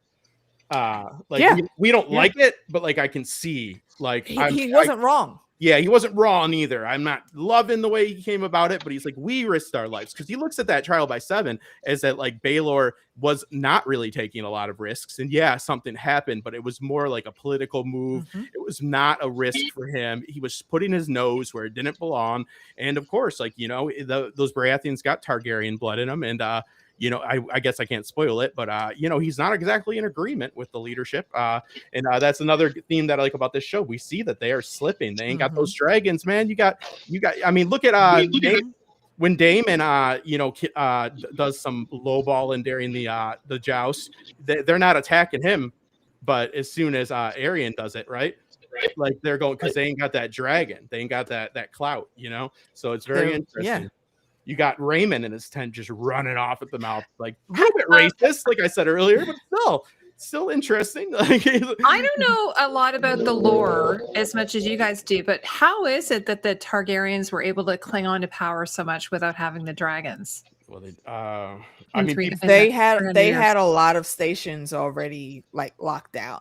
Creatures of habit too. People are creatures of habit. Exactly. Yeah, creatures of habit, because who was going to really challenge them? I mean, like before the Dance of the Dragons, there were tons of Targaryens, and even at this point right now, even though they don't have dragons anymore, there are still a whole shit ton of Targaryens. And while we And see also, the realm is divided, there are still a lot of loyalists to contend with. And they married into also Dorne. remember that they just won a rebellion. They just quenched a rebellion. Yeah, so that they just that also watched sends a the first message. Blackfire Rebellion. Yeah, but and they Yeah. also married into Dorne, which Dorne brings a lot of power, but this brings a divide too, Heidi, Uh-huh. because and wealth. the Dornish don't have to Mhm. like a lot of the lords feel that the Dornish have it too easy, that they could still have a lot of their own laws. They feel like they're getting special treatment, so they do like a political move to bring Dorne into the fold, like how Tywin kind of says, and they really do it. They marry in. Dorne comes in for the first time because they couldn't even with dragons get them, so they got them through politics and love. Dare I Which say? is why I will yeah. forever fuck with Dorne. I love them. But and you got to Always. understand too that my last thing on the Targaryens is like even without the dragons, they are kind of thought it as like gods a little bit. Now some people are taking this to The aliens. blood of old Valyria. Yeah, like they are different. They're like it's like, you know, I mean, I think that we kind of overlook like the Middle Ages and we think that, oh, they didn't believe that the king was anointed by God. Yeah, they did. Yes, Like they most did. people did. Like we Mhm. always, I think a lot of times we underestimate the factoring in faith and all that. You know, people, that's what they believed in. You know? I mean, they had their doubts. They weren't like, but they that was important. It wasn't before you put your hand on them, you thought, I'm touching an anointed king by God.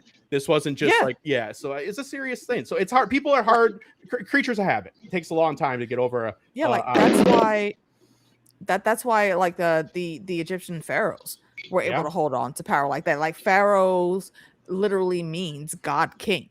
So like you could say a man is fallible. You can buck up and overthrow the king if he's doing wrong, because that's just a regular human. But if you're like ascended from the gods, then no, you got to look at that differently. I mean that's why sadly religion has been such a harsh weapon throughout history in our real world. Even in the Peasants' Revolt with Richard II, you know, at 13 years old, is able to go out in London and get a whole crew. Now they're calling it just like it's because peasants isn't really a term used much anymore. But anyways, like it's a revolt, and it is they kill the counselors. They don't kill the king or his family so much. They do kill a bishop. I think an archbishop. Yeah, but they kill people, but they don't like killing royalty because it's a little bit like, I don't want to kill God. It's like slaying your God. It's you don't know if you don't want to knock on heaven's door and be like, I'm the kinslayers here. Sorry about your brother. So the Targaryens like literally looking the way they do because if y'all don't know that much about the histories, Valyria, to put it into perspective, just for like a quick review of what it looked like Asgard from the MCU movies. Mm-hmm. That's basically where science, like Thor said, science and magic were all the same thing, intertwined, blended, mixed. That's what was in Valyria. Yeah. So these guys come over here, and Valyrians had a very different look to them. Like you could look at even House Valerion. There's a different look to them from other folks. You look at the Targaryens. There's a different look for them than other folks. So just on their looks alone, you could say that, but also just from the culture that they come from, that's why they were able to hold on to power, because they're just so other and above, and it's been like centuries now that they've been ruling. Nobody's gonna really challenge that, even without the dragons. And Aegon the Conqueror adopts the Seven, the religion, the Andal religion, and so he's got their support. So this is an kind of adopted in name only, concession just to get support. Yeah, and that's very interesting because their whole system is an Andal system. You know what I mean? Up in the north, you have some old gods, not old men, the old men gods. You got some old men up north, but they adapt the beliefs. They adapt, kind of like a little bit of Vikings in there. You know what I mean? By the time you get King Harold and William the Bastard, the Conqueror, coming over, you could argue that a lot of England was Scandinavian by that point. It's just a lot of connections there. People are hard to be, it's hard to pick our behaviors, and we're comfortable in situations, as you see with America, unfortunately. I was going to ask everyone, have you like when I was away, did you guys speak about the conversation that Dunk had with Maekar? I know we sort of touched on it a little bit about that whole scene. No, we were going over what our favorite scenes were, but we you are okay. Do you want? Okay, sorry. No. No. just seeing if there's That's right. anything we We'll missed put that in the show. as yeah. We'll put that up as the next point. I think Okay. Bex had talked. Just in case I we just thought- went. So then it's whoever's. Gwen, did you give your thoughts yet? No, not yet. Go ahead. So one thing I just want to say about Lionel just was that I actually used a particular GIF earlier today, and I think the same one kind of fits, and it was from The Big Lebowski. Walter, you're not wrong. You're just an asshole, and I feel that fits. But no, as for my favorite scene, I think it's that first one between Dunk and Makar. Just because I know that Ira Parker said he feels like Makar is actually being rather sort of strategic in trying to get like Dunk under his Low-key, roof, basically. But I don't know. I'm not as like harsh on him. I feel like he's actually being like pretty like generous and like and genuine. He's in handing that Dunk moment. everything he wants, right? Sorry, but isn't Yeah. he handing Dunk what he wants? I go ahead with that, but I wanted to inject Yeah. that in. That's what Dunk Yes. wanted, right? Yeah, and I think it goes hand in hand with, you know, what I've loved so much about make the portrayal of Makar in this show is that like he's not two-dimensional. There's a lot of layers to him, and he clearly cares very much about his family, and he wants Egg to have someone in his life who will make a good impression on him. And like the thing that really endeared me to him was what he says about Sir Arlen. I have no doubt your Sir Arlen did all he could All for he you. could. Yeah. So he's being like very like, 138 calle Ordo tiene frente residente. Sorry. he's being honorable towards the memory of Sir Arlen, which really was like, okay, I like this guy. He's not perfect, but I like him. But- And right, and I just however- thought, That's, yeah, that's a good point, though. You said, because Go ahead. look how rude he was about Arlen at the beginning, and then him showing. Yeah. I didn't pick that up. Good Yeah. pick up. Yeah, he starts to show him. Yeah, It's easy. He's like some fucking hedge knight. How do you know about him at first? Now he's showing Dunk. And now he knows. Yeah. And Yeah. Makor, what I really like about seeing his character, how it was portrayed here, because he's played very flatly in the book. So yeah. seeing how he is in like the whole series, but in that scene in particular, he has just as astute an eye for people and what they what people are made of, just as much as Baylor. Like, because it's something I don't ever want to be light about this. They had a very good brotherly relationship. They were tight, as you could say. He lost the other part of his soul, but before that happened, that part of his soul was standing up with this hedge knight. Yeah. His youngest son, the only son he has left that he knows could actually truly leave a good mark on the realm. After all the bullshit, whatever bullshit might come with him, admires this dude. So he sees Dunk's worth. He's not speaking to him condescendingly like he did in that first meeting. He's giving him respect, but he also is saying, you do still need training, sir. And I feel like I understand where Dunk was coming from, but in that moment, I feel like he should have actually taken that offer. Yeah, Go in there and train. Stay maybe like 2-3 years. Get you some extra good training, and also Egg will be with him with that type of training, and then y'all go ahead on the misadventures. Yeah, I agree. You can't Homer Simpson. Give yourself a better standing to go out and do what you were born to do. He had a couple of good offers there, I think. He had a couple of good a offers. lot. Yeah, Makor gave Amazing him offers. a great package deal. Yeah. That's what Come he said in. at the beginning. I see you still need training. You're good. And he's not saying that no, you're a shit knight. No. You were taught the as best as your teacher could give you. Yeah, But he was I saying can it give you was more. sword and shield. Like that's what he was trained in. He First wasn't day, the first day there, Dunk says, maybe I can get under the service of a lord, and even maybe the Targaryens, like not verbatim, but And he says here that. it is. And then here it is on a silver platter, but then he's experienced them, and then he can't get away quick enough. You know, he's like, ugh. But I do agree. I He mean, should've got some training. And I understand that, but I do think that in that moment he was not fully looking at the big picture. And if he maybe would have taken a few extra minutes to think about it, because again, you know, Dunk the Lunk, he's strategy a lot of times is not his strong point until he goes through some things and then he finally sees, okay, yeah, because we know where his story ends. Isn't there an argument to be made that he makes this decision for Egg, not him, because he needs Egg to get away from the family? And so this is the motivator. I think that's the bigger motivator when I'm thinking about it.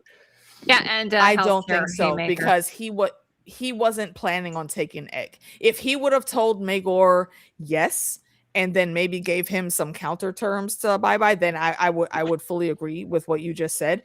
But at this on moment, the second he's not meeting, thinking at all. Yeah, but taking. I think he ultimately makes the proposal he does because just because it will to give be Egg some better. Okay, you know what, you're right. Yeah, I forgot about that second conversation. Yeah. Yes, I was going to point out Bryn, my niece. She says, "I love when Sir Arlen veered off the path at the end of the episode. Like, yes, his work was done. So beautiful."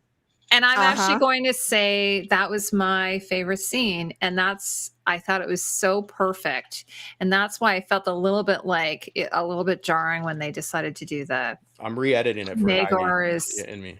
Where the fuck is Egg? Also, I laughed so hard at that part. Yeah. Also, but Bex is saying her internet is crap tonight, and now I need to go to my neighbor's Traitors finale party. Oh my We've God. lost, all right, well, we've lost her. We're down to 5.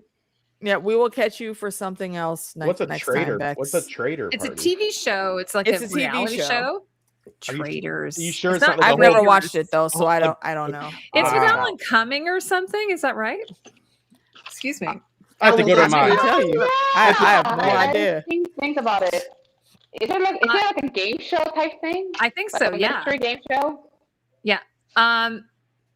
So Haymaker says that Maker should have offered Dunk a 401k. I mean, he was He though. did. It's kind of like the Westerosi version of that, right? It's a cushy job. Come under my roof. You will pledge. Maybe mind you, they said he said I'll take you to Summerhall. So like right away, just that in itself. Nope. He's not going to King's Landing where all the extra random pomp and all them schemes and political shit is going on. He's going to Summerhall. That's like the vacation house castle. Brand new too. Where it's chill. There's not going to be anybody really over there scheming for power or clawing their way up or anything. Yeah, you can literally just be you and do what you do. You can go there, start training my son, but also continue your own training. Because he sees his potential. Like you're good. Your teacher gave you what he could, but you need more. And he's correct in saying that. He's like athletically gifted. Like he's like he just needs he's got potential. Yeah, he's like an Olympian, but he needs to train. But he needs to train. And I think what Maegor said to him there was 100% correct, and that was a great deal. And I understand why Dunk didn't take it, but legit, had it been me in that place, no, I absolutely would have taken and also he could have healed and everything, but I was thinking it was a little bit of an Arya Stark move, like that's not me. I want to sleep in the hedges. I gotta go make my own way. I gotta make my own way. I'm the Littlest Hobo, like, which is a Canadian show, but I always refer to this any of my Canadian friends out there, that this is sort of like the Littlest Hobo, which is like each Heidi, real quick. I'm sorry. Go right after me, Gwen. What part of Canada are you in again? I'm in Toronto, which is the biggest city with the snow. Yeah. Okay. I was talking to my sister who also lives there, and I couldn't remember if you were in Toronto or Ontario. Toronto's in Ontario, so Toronto's Yeah. is the city. Okay. Well, See, actually, I don't technically, not know even Canada Toronto. things like that. I don't blame you. But Why would you? basically, what I was saying, if I need to run away from the U.S., I was either going to go to my sister's house or to your house. No, It's you do please what I come want. here. I'll take you in right away. Some of my favorite people in this fandom live in Canada, and Yeah. I'm like, maybe I just need to give up and head over there. I like Please come here. Santa. Santa's from there. She's 2 miles south of the North There's Pole. only 4 people in Canada. It's just Santa, Heidi, Ryan Reynolds, and Ryan Reynolds is no. We're My disowning sister. him now. and Val from Because Geek. You're disowning him now? Oh yes, that's right. I forgot that was over there. Oh no, Terry Fox. Terry Fox is the biggest, I'll check the most papers. loved Canadian ever. I don't know who Terry Fox is. Yeah, we'll see. Yeah, he's the most loved Canadian. He did this thing called Marathon of Hope where he ran across the whole country. He had cancer and he ran for cancer research, and then the cancer came back and he passed away, and so he's considered one of Canada's greatest heroes, I guess. That's really sad. That's the saddest marathon. I know, it's I've pretty ever sad, read. but what was his last name again? Terry Fox. Terry. I feel Yeah. like I had a book about him. In Yeah, my childhood. he was really young, and so it was really tragic. And then Did he have anything else wrong with his body, He was riddled like with cancer. his legs or anything? he was missing a leg when he Oh. ran across Yep, Canada. that was him. Yeah. Yep. Oh, there's a So, movie. yeah, I had a book about it was Yes. specifically about tenacity. Yeah, so he had cancer, I think and that then they book was had to about him. remove, partly amputate one of his legs, and then so he ran Mhm. across Canada, like most of Canada, and then the cancer came back, Yeah, and then to he passed like away. raise money and Yeah. awareness. Catherine Yeah, O'Hara, that's specifically what I sorry, remember she's the from the other- book. Yeah, She's the Robert, other Canadian. Robert Duvall. And the movie Catherine about it. O'Hara. Other than Y'all her, can't see it, but Tony. I'm holding a cup of rum right now, and I'm toasting Oh, because Ricky, who's the greatest? Catherine O'Hara has been entertaining me since I was like 7 years old. Ricky, who's the greatest Canadian? Oh, Yeah. Tommy Douglas. Okay, that's fair.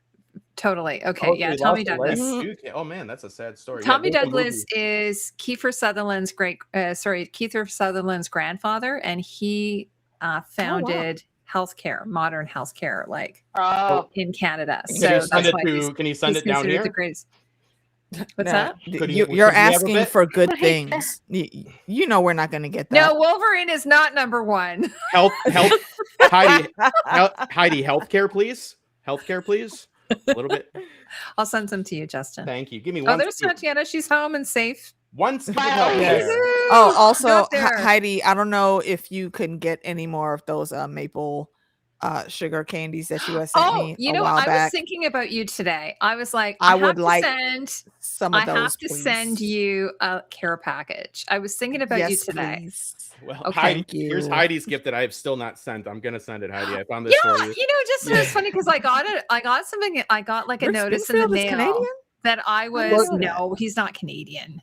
Look, I Heidi, I'm I sorry. apologize. Or did you put his name up there because he just passed away, Angel? Don't say that. I don't know. oh. Yeah. There's somebody else big Please that don't say that Rick learned. I have your. I Springfield. am I sending love this. Rick I'm Springfield. a piece of shit. I keep forgetting. It's Yeah, coming. Justin, I'm waiting for my maple It's syrup. coming. I bought it from Target for you. It's been sitting Heidi, here. I am going to respectfully disagree Hilarious. because everybody knows that Wolverine is the #1 Canadian.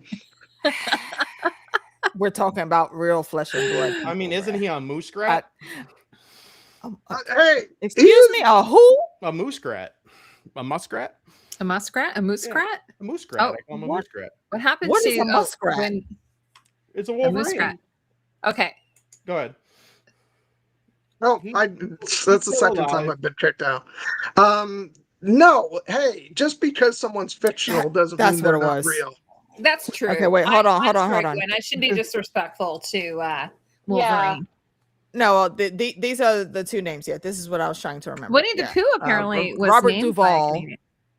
Robert Duvall and Jesse Jackson. Yeah, we talked Oh, about yeah. it. Jesse But Jackson you scared me was, when you said Rick Springfield because I love Rick staple Springfield. I person. used Still to be a huge General Hospital fan, and then of course he's also a pop star. Yeah. Robert Duvall was a pretty famous actor for a lot of roles. He's been bald. And since- Jesse Jackson also is an activist that I feel like Yeah. a lot of folks There's been a lot of would know who he passings was. lately. Yeah. So Is that many, me? too many. Someone's calling me again. 2026, If it- go sit your ass down already, okay? We're only in February, damn it. Landline. It feels like 2019 all over again. You know, I think like 2019 thanks, where Fran. so many people died right before the COVID. I remember that. I remember thinking it was like Gene Wilder died Did they die? and someone Did they else die of died. COVID, or did they die just? No, They it just was happened. 2019. It was right before Right COVID before, yeah. happened. Yeah, you're 100% correct there, niece. Yeah, Heidi has sent me many good snacks over the years. I have to send you one. I have to send one to How do you get snacks? Tatiana. I should send you a package. I should do some care packages. I'm going to send you some Canadian treats. Please include I've never had Canadian the maple candies. What was that it? you gave me Maple last candies. time. But the other thing that's Canadian, I don't know if you guys have it, is we have this thing called Coffee Crisp, which is Canadian. You guys don't have that, right? No. And we have this thing. This I've is never the heard of one thing that. I have to send you guys. Okay, there's this thing called Hawkins Cheesies, which I don't know if I've ever seen it. Do you ever watch those shows where they show people eating snacks from other countries or whatever? Yeah. So there's Yeah. these things called, if anyone here is in the chat is from Canada, they're called Hawkins Cheesies. They're made in like Belleville, Ontario. And they're like this, they're pretty nasty actually, but they're like a corn kind of cheesy, but they're so salty. And but at the same time, when you start eating them, you can't really stop eating them because they're kind of super addictive. This beloved Canadian snack is getting a major Trump bump. Thanks to Canada, USA trade war cheesies. Trump evidently loved them, Heidi. So Trump loves Do Hawkins cheesies. not include those in my you and care Heidi- He's package, the please. cheesy though. He's Yeah. the cheesy. He's you and the- Trump always liking the same stuff, Heidi. You're crazy. Yeah, no thanks. Yeah, you can leave that out of my box. I will. No, thank yeah. you. Yeah. I feel gross. No now. gracias. No Yeah. gracias. Maybe I no. will. And also, Maybe I will. Tati, I don't know who you were talking to just now, but when you was in there speaking Spanish, I Oh yeah, I it was almost sexy. interrupted the conversation to say, yeah. "Can you please say whatever it was you said again, please?" I forgot No, to don't know- apologize. No, never apologize for speaking your language. Oh, she Spanish said- is literally my Tatiana, you said it favorite so language. sexy when you were speaking Spanish. Yeah, exactly. Can you say something else? Like you could just recite the alphabet, and I would love that, please and thank ¿Qué you. tú quieres que yo hable? ¿Quieres que hable así como estoy hablando ahora? Talk that shit, girl. Mhm. What is it? Oh, you know, it's like Buzz Lightyear. Buzz Lightyear Spanish edition. Do you remember that, Tatiana? Do you remember Buzz Lightyear when he gets put to the Spanish section? It's just like, and you're like, oh my and god. Jesse is like, oh, I mean, I'm just Why, saying, look, mommy? and this is nothing new. This is a known fact. Exactly. See, and again, that's why Haymaker always comes through when I say little shit like that, because he been here for a while. He knows. Me and him have some of the exact same tastes. He oh, doesn't know. adamantium.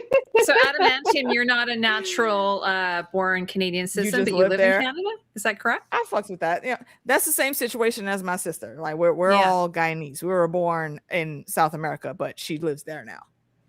Oh, that's Do you know where she lives? Yeah, she's in Toronto. I Oh, don't she have like a is? specific Oh neighborhood. my yeah. god! Yeah, that's why I asked, because That's so I was cool. actually just talking to her There's last a lot night. of Guyanese in Toronto. My neighbor's Yep. Guyanese. Mm-hmm. Yep. That's so that's the gist that I've got over the years. So like if I need to escape to the community, I'm going to her and her mama's house. For sure. And I'll probably stop at your house first just so I can like hide out to throw the scent off. Please In do. case anybody Maybe we chases will me. bomb Canada. I don't know. I could. Maybe. I still, Yeah. well, I was trying to send you some edibles, but my husband was like, "No, Heidi, you can't send those across the border." Yeah, you could. I did. I was I like, mean, I'm if gonna you send- wrap them the right way, you could. that's Fine. what I was thinking. I'm going with Jack's like, Heidi, you can't send those across the border. You could kill them. Do we want Do to not hear, the random things said by myself over here at AK Watch Inc. and Top Shelf Fandom Inc. Are just random things that we spout off. We are not encouraging or endorsing No. Any breaking of federal means law. of any type of No. tomfoolery, Absolutely not. That's illegal so- behavior. We're just At telling least don't get jokes. caught. No, No, Husband has- there husband is is the no voice getting of caught, reason man. in We're this not doing house. anything. We're just telling jokes and talking nonsense. We are, for sure. Right. Yes. Do we want to hear Exactly what we're Tatiana? doing. Do we want to hear Tatiana's favorite scene? I mean, Yes, Yeah, yes, I'm yes. talking about the Look, show. look, Gwen trying to throw the Sure. cops off like 100%. pulling No, let's things get back to back. the combo. I'm drinking cider. By the way, I'm drinking apple cider, which is so Canadian to be doing that. And also in Which is honor of also my very lovely house green Passaways. pass away Yes. of you. Mm-hmm. Yes, it's very Well and done. it's red and green. So I don't know. It is red apple. So I am kind of being a traitor here, but All right, go ahead, Tati. What was your and Brent, favorite? it's naturally scene? vegan, by the way. My niece, like she's vegan, so it's Ooh. naturally I don't know vegan. nothing about being vegan, Which is funny but that I apple love that cider for would y'all. be naturally vegan. I would say my favorite scene, I think, has to be the scene where the scene between Egg and Makar when he's about to kill Arion. That entire scene from like the Yeah. beginning of the scene with Egg alone to that, if there's one thing I love in a show or movie is a scene where words are not necessary. Mhm. Where you can say absolutely everything with just the visual Just and a just look. The Yup. George Lucas method. and that scene more than anything is what sold me on Makar. He just sold me. He gave me, because he started out this season as like this stern father that has no nonsense and will beat the honor into his son if he has to. Yes. But then you go through the entire season and you get to this point where you see him handle his grieving child with such care and understanding. And you realize this is a father who's trying to raise his children well with the information he has been given, which is not good information. So him trying to do this little bit for his son and trying to meet him halfway and trying to just be there for him, I was like, and I love Makar. Okay, great. Honestly, I thought at that point he was going to say yes to Dunk taking him on the road, but at the same time, I'm glad he did it because I don't think Dunk gave a strong enough argument in favor of taking him on the road. Plus, he just lost his brother. He doesn't want to lose anyone else. So it makes sense for me that he wants to keep his child close. Yeah. And I'm pretty sure because I think Ira Parker said it that it will be that last scene was going to be handled the next season. That he's going to eventually give his permission. I think he will, but it's not going to be now. Oh, okay. I think so. Ira said that? I think I heard that he said it in an interview. I'm not totally sure. I am very interested on how they're going to handle that then, because he was very clearly thinking that Egg was supposed to be in the procession to them leaving and going back to King's Landing, not going anywhere else. So But don't you think that's going to be interesting to do that. But Sorry, that I scene can't. that you were describing, Tati, that's the main reason I have beef with Makor, because yes, it was very touching. No words were needed.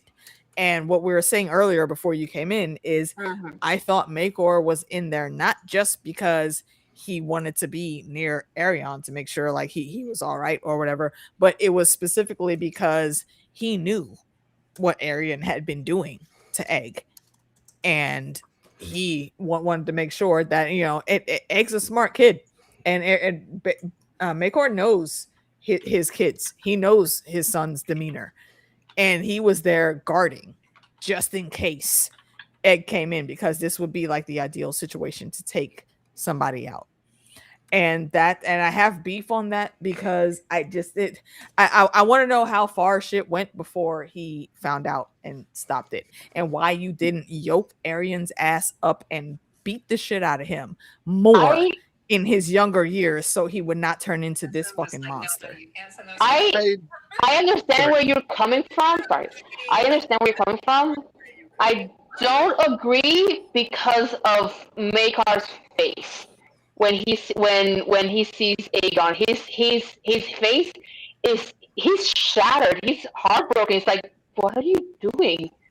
And then, Oh well, and no, then yeah, he's shattered, but but look I, at how I Makor has acted with Arion. Like he knows how the bullshit Arion's been doing, but still he's gonna be there to protect his son. he's good. I think Yeah, he's I just shattered don't. because he sees that it's a bond. Like he has that bond with his brother, and he wants his sons to have that bond, but they don't. So to see it really come to this far, I think that's what's shattering him. Not that he doesn't know why Egg is there. I think he fully knew why Egg was there. I just wanted to comment on Bryn's comment here. She says, "Doesn't he give permission in the Hedge Knight?" So we were talking about this earlier, Bryn. It's implied. I'm actually. Yeah. I told Bryn I'm going to give her my copy of the book so she can read it, which will be fun actually to think. Or Bryn, read it. if you prefer Yeah. audiobooks, tell Heidi and I can make that happen for you. Oh, okay. Yeah. You're given no reason to believe that he didn't give the permission, which is pretty much yes, Yeah. he did. So I mean, but Yeah. yeah, of course, legally in a court of law, if you want to be just The words were never specifically the worst said. person in the world, you can sit there and argue it. I think what Ricky's saying is, I think there is there's something called genetic predisposition. So I think the Targaryens have this genetic predisposition to madness or something. Yeah. And so it's possible that if they're not nurtured correctly, then they could become crazy. Well, the inbreeding doesn't help. I don't. Yeah. I mean, I don't know that I agree with that though. Sure. Because nature versus nurture can definitely play a part in how some folks grow up, but I don't think that was an issue here.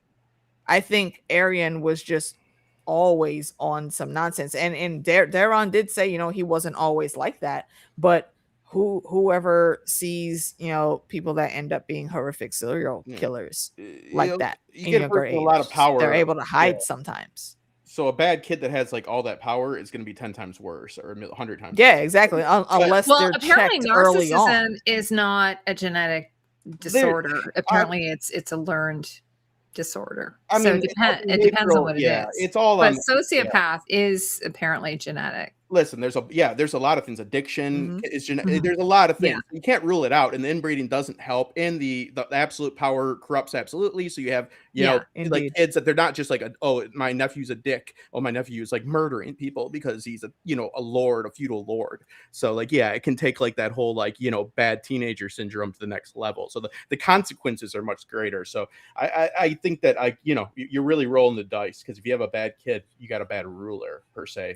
It was funny, but by the way, someone's talking about Joffrey and then also the inbreeding. I read this thing this week about cousins, and apparently even inbreeding with cousins can cause some serious especially All if the it's weddings first or second cousins, because the bloodline is too close together. So you're So not imagine getting if you're any pairing with differentiation siblings, with siblings. It's disgusting, which is why Joffrey turned out the way he did. Philip and Elizabeth were fierce cousins, I believe. Yeah, it's not good. Call the weddings off. There was even in our real world a lot of cousin marriages, and I feel like those were more acceptable because there was at least one degree of separation in between. So I really don't got no smoke on that. But when it comes to literal sibling incest, that's when you really start getting into the dirt of it all. On the Joffrey thing, I'm sorry, he had two very bad parents. So 100%. He had three very bad parents. Mhm. Yes. Yeah. And he had no love. If Robert would have checked him in a better good way than just knocking his two front teeth out when he did the Yeah. thing with the cats, and I think Robert called himself out correctly on his deathbed when he said, "No, I should have spent more time with you and properly." Oh wow, Ricky, teaching that's very you." cool. Had Joffrey had better supervision and more than just Cersei in his ear at all times, I fully believe Joffrey could have been a good person. And if you want to see what something like that might look like, go over to the channel. I think it's the Three-Eyed Theorist, they've been doing some amazing fan fiction what ifs Oh yeah, I bet about the good. Westeros world. Yeah, they're So the real normal. there are very few times, even in fan fiction, that I've read that I've liked Joffrey, and yeah, if There's one where Joffrey's raised by when you Ned. come into the nature versus nurture, Yeah. had Joffrey had people better around him, he would have been a better person. The one you're talking. There's one where they have Joffrey being raised by Ned, not the Ned, but by Ned. Yeah, he was. Yeah, when he was fostered in the North. He's Yeah, done Ned. That's a good one. The Ned. Oh God, he is the Ned. He is Sean Bean. He's the Ned. And that's one thing. If you could say anything about Ned, there's a lot of high lords, damn near all of them, that can't tell you the names of like all the people that they lord over. I bet you Ned Stark could tell you the name of everybody. He could tell you the name of every family member of his minor lords that he goes over, because he's not the character to do that. He also learned hair color. He's like brown. Regarding like Aryan thinking he's a dragon, but that's sort of part of their, they're like what they're taught. That's like their they're the blood of the persona, dragon, for sure. right? He's not far but off. Aryan was still Danny crazy Burns, because anyone that thinks they can drink a substance like wildfire and turn into a fire-breathing dragon, no. When it comes to the like that, tossing the coin to see whether a Targaryen is going to be crazy or sane, I feel like that's a fallacy just to put shade on House Targaryen as a whole. If you look into their history, there really aren't that many of them that went crazy. Well, could I? Aryan is definitely one of them, though. Let me say this: just had issues. He wasn't that far off. When you look at Dany, burned herself with the eggs, and she got dragons. Can we really say he was that far off? Honestly. That's just a case of understanding magic. Yeah, but what if Dany? I don't count that as her being mad. No, she's the unburnt though. I thought. Yeah, she's but what if unburnt. Dany just burned to death in that fire? Is my point. Like you get what I mean? Then she would that's you'd be like, what a crazy that would person. be fanatical. My point is, he wasn't that far off. I mean, let's be fair. Dany just burns herself. She didn't have that great of an understanding. It was on a whim.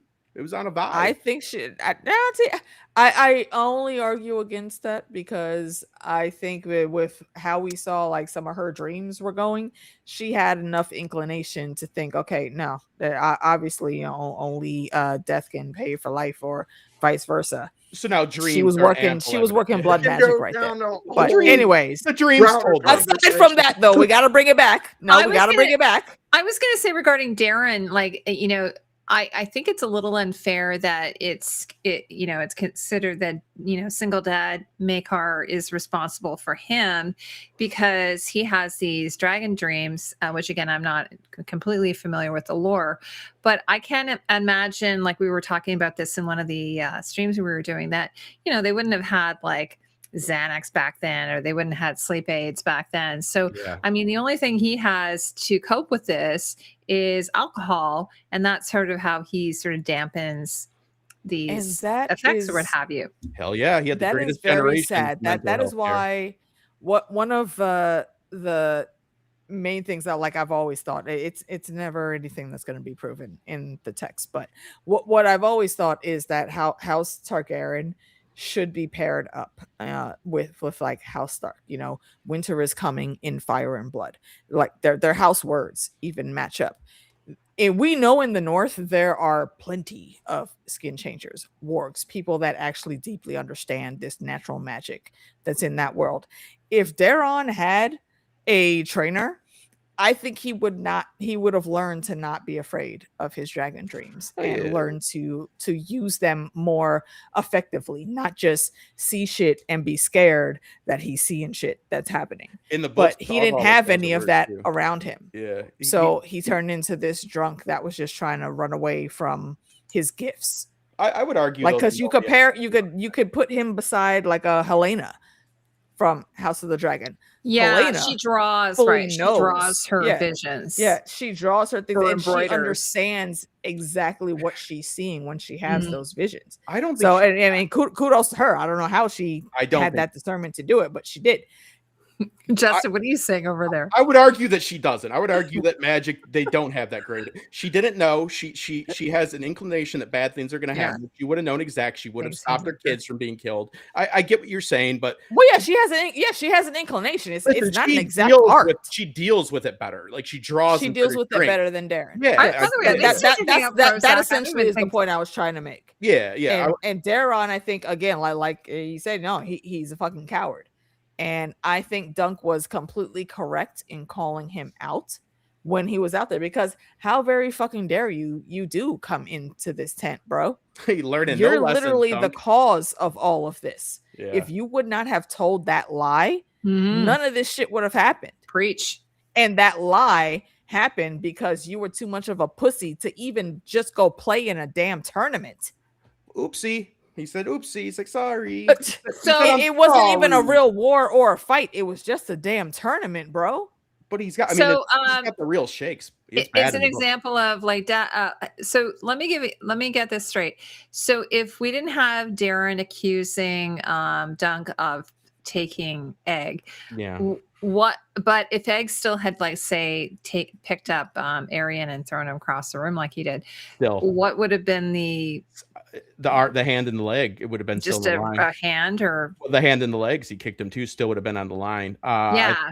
It doesn't help, but I don't think there's any indication or implication that it would have been like Scott. Like they because they were never going to say that kid's a dick and let him off the line. Like, oh yeah, Arian's a dick, so you're off the line. It didn't help him though. Yeah, no, it didn't help him, that accusation, because then it's another thing. Because even like Baylor defended that, or he defended the idea that Tanzel's, portrayal of the dragon being killed was actually kind of like, it's almost like heresy to them, I think. Of some kind, right? Yeah. It's Baylor obviously hates it because it's like the dragon ought not lose.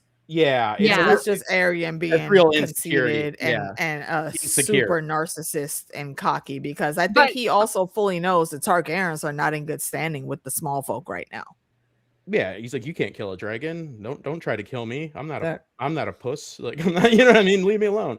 Yeah, he's insecure, so it comes out. So it doesn't help. And they can't go against, because it's still a Targaryen. They know he's an idiot, but they have to stand behind it. They're like, well, we can't just say that sometimes we're wrong, because we're infallible. Yeah. Exactly. The other thing I was thinking of, if regarding what Dunk was saying about, like, what if I did just decide just to have my hand and my foot removed? I mean, wouldn't it have kind of left him being like a beggar or something? He would have been the same swordsman he is now, in my opinion. Yeah. No offense. Yeah, pretty much. He probably would have still went and joined the list, but there wouldn't have been without a foot in the hand, all of this extra political shit. What's his name? Humphrey fought with a broken leg. Dunk did way worse. Like, honestly, take a foot in it. But that didn't end up very well for him, though. No. I mean, look, even if let's say, because Tansel Too Tall was still gonna put on that dragon show, it would have went on, and if Arian would have been there, the same thing could have happened. But without Darren and that line, without Egg also, because Egg has fault here too, without Egg, going after Dunk, and then having that story be able to be created, Egg would not have went to go get Dunk, so Dunk would not have been involved. And it all comes down to the overarching theme of being a hero is being foolish. Being a true knight is being heroic, and being brave is being foolish. And that's an ongoing theme throughout all these stories. That is the most knightly, brave thing you can do, is be an idiot. You know what I mean? When it comes to that, and be go to hell, the consequences. There's some bravery in there, but there's also George with his like grounded storytelling of like, also there's going to be real bad consequences for it. But also what Angel is saying here, and this is absolutely a thing to remember in that whole situation. This wasn't just some shit that Tanzel made up. This is from the histories. It's like a. So it was essentially in the whole thing, it was Arian being the asshole that he is, because the dragon ought not lose. Well, bruh, and I feel like he's really a son of a bitch for this one, because we know Arian has studied the histories. He knows this fucking story. So what the fuck are you talking about, bro? He probably sees it as propaganda or something like that. Well, he's insecure and he doesn't like because he's insecure about his shit. Yeah, there's nothing That's more what, dangerous. any than that. sane person would not have had the reaction that he had. Yes, the people that are Yeah. the most violent in life that I ever met from working in bar are the insecure people, the bouncers that They're were very insecure. affluent They and they're always very hit. insecure. They're the first By the people way, hit. I don't think Arian had a line in this episode, did he? He was in Good, bed he and didn't then he was deserve in one. that cart. No. I think he said No, he was laying in bed Eh. unconscious, and then he was on his way to the docks. he said I pooped myself on the way out. They said a little joke. By the way, about lots it. of no one. By the way, one of the things I thought was interesting is everyone who survived the trial had like lots of what do they call Yeah. that one? Sticks that the walking Bruises. sticks and the Walking sticks, bruises, broken Yeah. ribs, things like that. Mhm. It was funny because I- Gwen was telling me to watch Highlander. Or no, I don't think you told me to watch it, but I was like, I gotta watch Highlander because we were talking about it last episode, so I watched it on Friday. And so there's a scene where he's like injured, this crazy injury. By the way, it made me think though, why didn't he cut his head off if he thought he was a Highlander? If he thought he was one of the what do they call that? One of the chosen. The you know when they when is it the Kurgan The Kurgan. he stabs him, but he doesn't cut his head off. Why doesn't he cut his head off? But in the beginning, Yeah, he at the very tries to. beginning. Oh, he does try. He, to. yeah, Okay. he did He try tries to. He's tackled by Oh, Connor's okay. I can't kinsman. remember. See, I Yeah, heard yeah, about he's that. not. Watch on Yeah, he's fire. not successful in the He's strike. not successful. Yeah. Oh, okay, cool. No, I was thinking about that because I was like, it kind of reminded me a little bit of this because, of course, he is mortally wounded and he's supposed to die and then he doesn't. And then, of course, the same with Dunk. Like Dunk should have died by Yeah. those injuries that he got, and then he doesn't. So, but I was laughing because everybody, especially, we saw Lionel, and everyone's really buggered up in this episode. yeah. I one- love Lionel we're miss- walking Thanks, stick. Chris. and It we're was a missing. hard fight. Yeah, we're missing one Kingsguard. Hey, at Chris the H, funeral, what's going too. on? Like, because one Kingsguard in the books is has to be carried off the field. Really quick too about sending Arian to the east. There's Blackfire like loyalists over there. Is it really the smartest thing 100%. to send him there? Like, Oh, that's when they're yeah. problematic. It's like no, let's keep him away. Like let's send him maybe to like what's the Butterfly Island? Oh, Why would you send him Like there? Band-Aid. Are you Oh, giving him a Butterfly death Island is- sentence? Yes, essentially. Yeah. Why wouldn't you want to give him a death sentence? See, because that I feel like that's just extra. Like if you were gonna kill him, you didn't have to send him that far away. Oh, I Clancy want Could Brown. plausible have just had deniability. him walk around flea bottom and hire an Amazing. assassin. Plausibly deniability here. apparently Clancy Brown, by the way, I watched after I Clancy watched Brown. Highlander. Yes, that I was trying to think of what that man's name After I was. watched Highlander, of course, I had Clancy to watch Brown YouTube, always like, plays fantastic villains. amazing. After I watched it, I had to watch a couple of YouTube videos, and apparently he was paid almost nothing for that role. Like almost that's- nothing. Yeah. Back in the day, Mhm. a lot of folks that were doing these movies that ended up being like cult classics, they didn't make a lot of money. But the originally. guy, I will Yeah. say about Clancy Brown is that one of the things, and this is very often the case, so it's not like that surprising, but if you ever watch interviews with him, he is the sweetest guy in the world. is. But Yep. he does such a great job playing villains. It's He's 348 so credit He rolls. goes, like "Oh, I Zeus love what you've done. Tiny Lester. I love what you've done with your And hair. He's If you like, don't I'm in, recognize that name, I'm in disguise. think of Debo from Friday. He was That in that man. And he was also in No Holds Barred with Hulk Hogan. and he's back in in. the day. He He's does in. do he's a a- lot of. He's an extremely big, burly, muscled dude. Yeah. But North. he's Thank you, one Angel. of the most sweetest people in the world. He And gets to R.I.P. do a to lot him. of more different stuff in the animation realm because he's Mhm. also a voice actor. And, Yeah. Oh yeah. and like Mr. he has a Krabs. part in Star Wars Rebels where he's like one of the Oh. rebels, Mhm. and he's actually a really sweet guy. And He's so, He in is, the yeah. Long Mile. He's Is it such- the he- in the he's Long Mile? the He's in? very definition of a gentle giant. Who you talking about? Totally. The Long Mile? Absolutely What are you love talking him. about? Wait, are you thinking the Green Mile? The Green Mile. That he's in the Green That Mile. wasn't Talking him. about the That was Shawshank Redemption. No, it Yeah. is.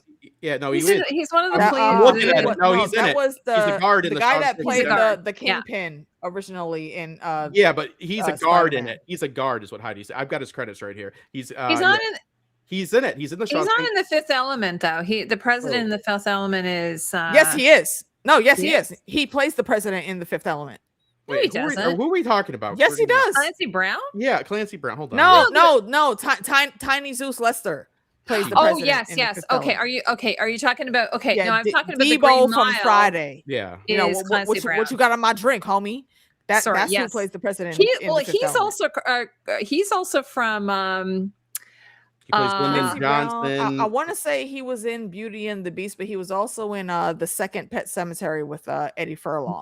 I do want to point out two more voice Thank you, roles Dominica. that- Michael Clark Duncan. That's who I was trying to think Michael of from Clark the Green Duncan. Mile. Thank you. Okay, Yes. Yes.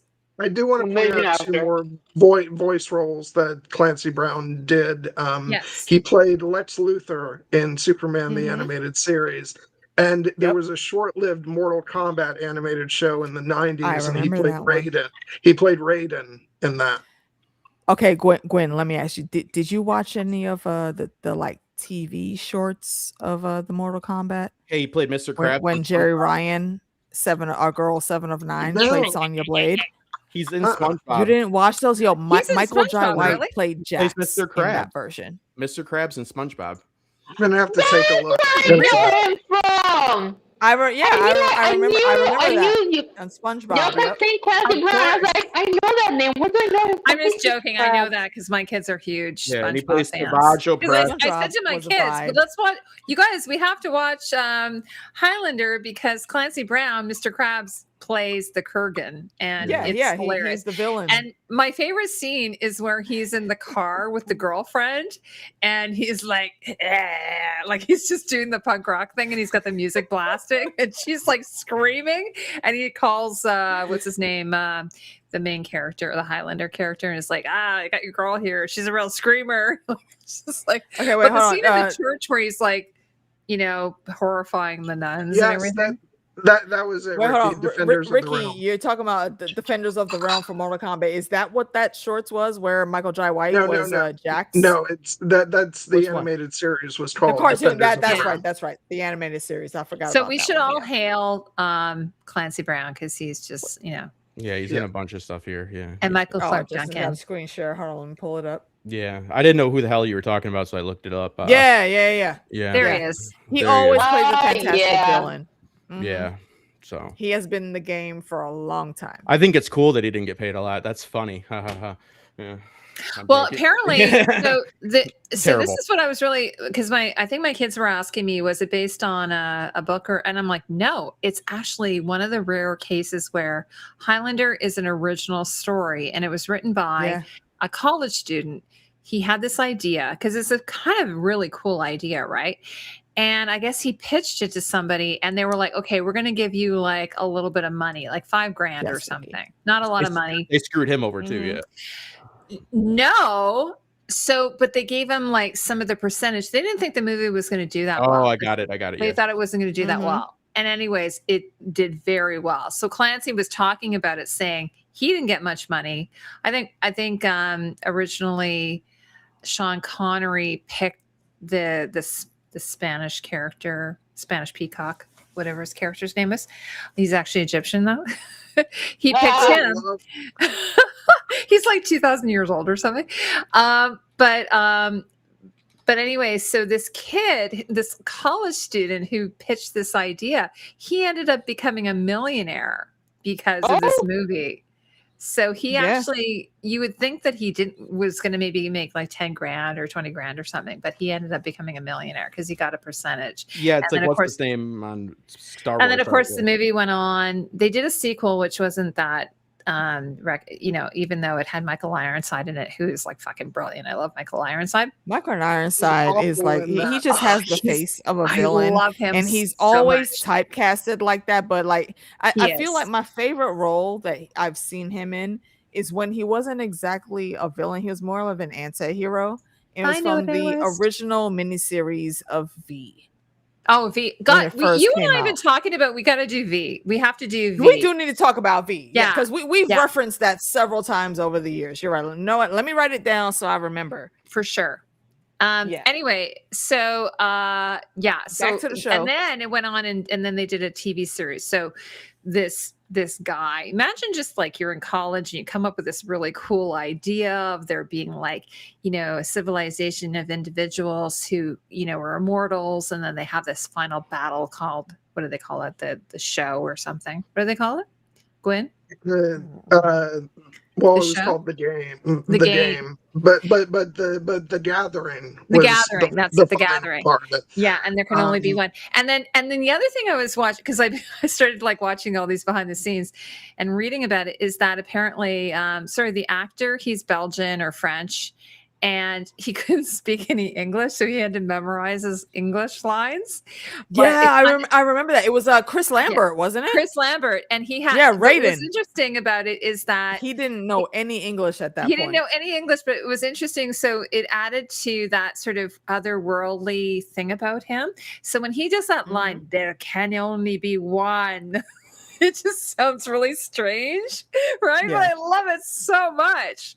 There can And be yes, only Adamantium, one. we absolutely remember the Highlander series with Adrian Paul 100%. I will say, for me, I love the movie, but the series for me is what it stands out in my mind as, like, not to say that, I mean, the show was very rocky. It had its ups and downs, but I think that's what solidified the identity of that franchise, and it's my favorite, which is why I'm glad that they are actually taking some elements from things they did in the TV show for the new film. So that'll be very interesting. Well, Michael Irons Dominica, is in one of thank my you for favorite that films. reminder. Oh yeah. Because Yes. I forgot he was in Sequest. If y'all don't know what Sequest is, Sequest I DSV love Sequest. was basically Star Trek in the ocean. Yeah. And had Star Ooh. Trek not gotten as big as it did, Sequest would have had that spot. I was going to say that Yeah. Michael Ironside, my favorite movie with Michael Ironside is Starship Troopers. It is probably in my maybe top 20 favorite films of all time. Good one. I Put think that that's on the our only list one of I remember movies to talk seeing. about. That I love that first movie. Starship Troopers is one of my favorite movies. Good. And Michael Ironside's amazing. In Michael it. Ironside's character was awesome. I had such actually a wanna go ridiculous watch it now. crush on Dina Meyer from that movie. I think Dina that's her Meyer. name. Is that Who was Dizzy? she- Who did she Yes. play? Yes. The one that died? Dizzy was that chick. Yeah. Okay, Rico so was now that 100% I've taken us in the off like wrong on a complete crazy where Dizzy is tangent, do you guys want to concerned. go? Again, love back nerding out with to you the guys. show. I did say that like 10 minutes ago, but I was going to say, do you overruled. want to do a do you want to go around and say who our MVP of the episode was, and then do Yes, maybe let's start a review? let's start with Gwen, and then we'll go to Tati. I don't even And know. in the circle Yes. from there. Gwen, who was your MVP for one for this episode, but then two for the whole series overall? Okay, for this episode, I'm picking Makar, just Okay.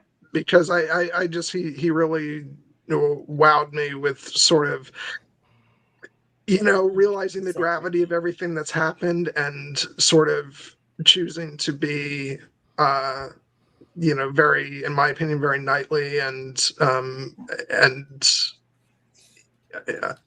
understanding and mature about everything and offering Dunk a really fucking great deal.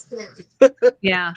And I don't blame him at all for ultimately deciding I'm not going to let Dunk go out on the road with you. That's completely understandable. Eating and then finally, salt and just beef. for his delivery of where the fuck is he? He's just fuck so funny the way he says it.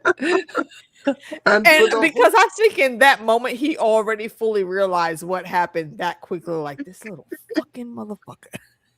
By the way, so someone was just who was saying this? Neto was saying about Lady Gwyn. We had a scene with her. I'm sorry, we missed it. Where she didn't kick Dunk. That was my favorite. Well, no, not my favorite. I will say it was my second favorite scene. Yeah, because it was really nice. Originally when I first watched, I thought maybe her dad made her do that, but no. You listen to the conviction in her voice, and she's like, "Look, I know other people might be blaming you for this mishap or whatever, but I am not blaming you for anything. It was some fucking bullshit what they did to you, and I'm glad you responded the way you did. And what could Dunk say to that? Because again, Dunk never has the words, so all he could say was thanks, and that's all that was needed. She did her part, just like she saw him when he was eavesdropping out the door the first time, and she called him out, and all this happened, and now we're back here again in that same hallway, and she says, "Bruh, I understand. You're good. Please don't let this shit weigh on you." It is the translation of what she put in the words that she gave, and I love that scene. I was just saying to Ricky, I preach. He's speaking about Starship Troopers, that Denise did my boy Rico wrong. I totally agree with that. Dizzy was 100% the better choice. It's a shame he took as long as he did to notice that. I don't blame you If for you don't know what we're talking about, go watch Starship Troopers Part 1. It's fucking amazing. And it's funny because the actor who plays Denise Richard, like it's kind of like Rico. There's another love interest that Denise Richards has in it. Yeah, it's and he's like a soap actor or something. And he was on Days of Our Lives. I forget what his character name was. Yes, but that's where I know him from, is Days of Our Lives. Yeah, we'll never blame Denise Richards for anything. Not pretending to be a nuclear scientist. Well, she didn't do anything. Carmen is the one that threw salt in the game. Yeah. So Denise is innocent. Yeah. Yeah. No more. I don't need to say anymore. I love the aspect. By the way, I love. I don't know if you guys have ever seen. Sorry, I'm derailing this once again. I don't know if you've ever seen this analysis where it's actually the humans who are the evil characters in Starship Troopers. They're the Nazis. They're actually, they're the Nazis. Oh yeah. If you've read the book, then you 100% know. Yeah, humans started that shit. Yeah, they're for sure Nazis. The bugs the didn't are come for sure after Jewish us. people. No, humans went in there like we always do, trying to sling our damn dick around in the middle of the fucking multiverse like we belong there and we own it. And no, there's been shit that's a lot older and more mature in their species than we are. Yeah, Ricky's saying, did you know that Casper Van Dien's daughter is Christy from Stranger Things? Did you guys know that? Like, I read that. Wait. Who is Christy? Christy, she's in Stranger Things. She's the cheerleader that gets killed. She's the girl that was getting drugs from Eddie. Yeah. So she is Casper Van Dien's daughter. Oh, like that's Rico. a cool tidbit. Yeah, it's really fun. Thank you for that fun fact, Ricky. That's awesome. Yeah, I mean, I always loved Casper. I don't know what happened to him. He didn't really do much after that. Casper, I mean, I feel like his career was a bit derailed. Well, he's great in that movie. The last thing I remember seeing him in was like Starship Troopers 5, which was like trash. Yeah, I don't know what that one was about Nazis. The first one. I just thought it was a fun bug movie. It was so funny that because they have like Doogie Howser or whatever. Yeah. I like Doogie Howser's character in the first one. I'm glad he only did He's a fun Nazi doctor. He's a fun Nazi doctor, don't you know? But okay, wait. All right, wait. Back on track. For my overall MVP, I feel kind of guilty for not giving it to like the main character of the series, but hopefully somebody else will pick up the slack there because my MVP for the entire season is Lionel. I knew I was gonna fucking love this guy the minute he appeared in the teaser trailer with the Maester. His whole thing where he's like I forget the whole thing where he says be just. He's old man. He was just getting into it. Just getting it. Oh, go ahead. We keep losing you. Oh my god. That's what you get for stealing my character. This is exciting. So his delivery of be tall, and so I went into the season just ready to absolutely love him, and he didn't disappoint. And so he's my MVP for the whole season. Wow, that surprised me actually that you picked him because he's my favorite. Yeah, it's mine too. So it's like whatever. All Okay, right. Tati, Well, for MVP for the episode and MVP for the season. MVP for the episode. It has been a long time coming, and he more than deserves it. My boy Raymond. For sure. Raymond Aw. is he got my heart. And Give him his flowers. Because since I didn't like say anything, I wasn't here for the first half of this stream. He has my heart. He has my soul. And I'm so glad that Rowan shows him to be the father of her baby. Well, because like I saw people and you're like, oh, he ended up a cock because he saw another man's baby, and it's like, bitch, they both won the lottery. They're both great people. They both know what's up with Dunk, and they're going to make each other happy. And what the hell do you think Manfred was gonna do for Red? Nothing. She chose the best man to have the best life. She is fine, and he is happy. And really, he's a real winner of the entire tourney. He got knighted. He got a wife. He got a new sigil. He got a new clout. He got a new horse. Like, the man is just winning. I think he ends up doing quite well, like financially. 100%. Cool. Yeah. Because when he gets back home, that's when the real party starts. Exactly. So, like, I love him and his loyalty, his steadfastness. He has like that naivety that Dunk has, but like more refined because he is from a noble house. And it's like, oh, I love him. I adore him. I watch all the world with him. It'd be so much fun. We decided together, and Roy and I would be besties. And as for overall, overall it's tough because I want to say Lionel, but I don't want to be a basic bitch. I would say Lionel is like the coolest. There is nothing basic about the Laughing Storm. You stop that right now, ma'am. Yeah, he's like the closest second. Like he's like this from the top, like this. I'm going to say Dunk has to be my MVP for overall because he is the light of the sun. He is the light of the sun in this entire series. His character development is so beautiful in that it's both dynamic and static because he keeps being who he is. He keeps being who he is, but in a more informed way. Like that naivety that he has about knighthood and what it is to be a knight and be noble, it's gone, and he chooses to be who he is, having all the information that he can possibly get, and being disillusioned, and like being disillusioned because he could have think about it. He could so easily become something like Jamie, like the poor version of Jamie, where he's jaded and just becomes like an asshole. But no, it's because like Jamie, he gets disillusioned from these grand ideas of knighthood and nobility. But he says no, it's because of this disillusionment that I will be the exception. I will be the legacy of my master. And it's like, yes! And I will be what Arlen was to me, to this boy who needs it.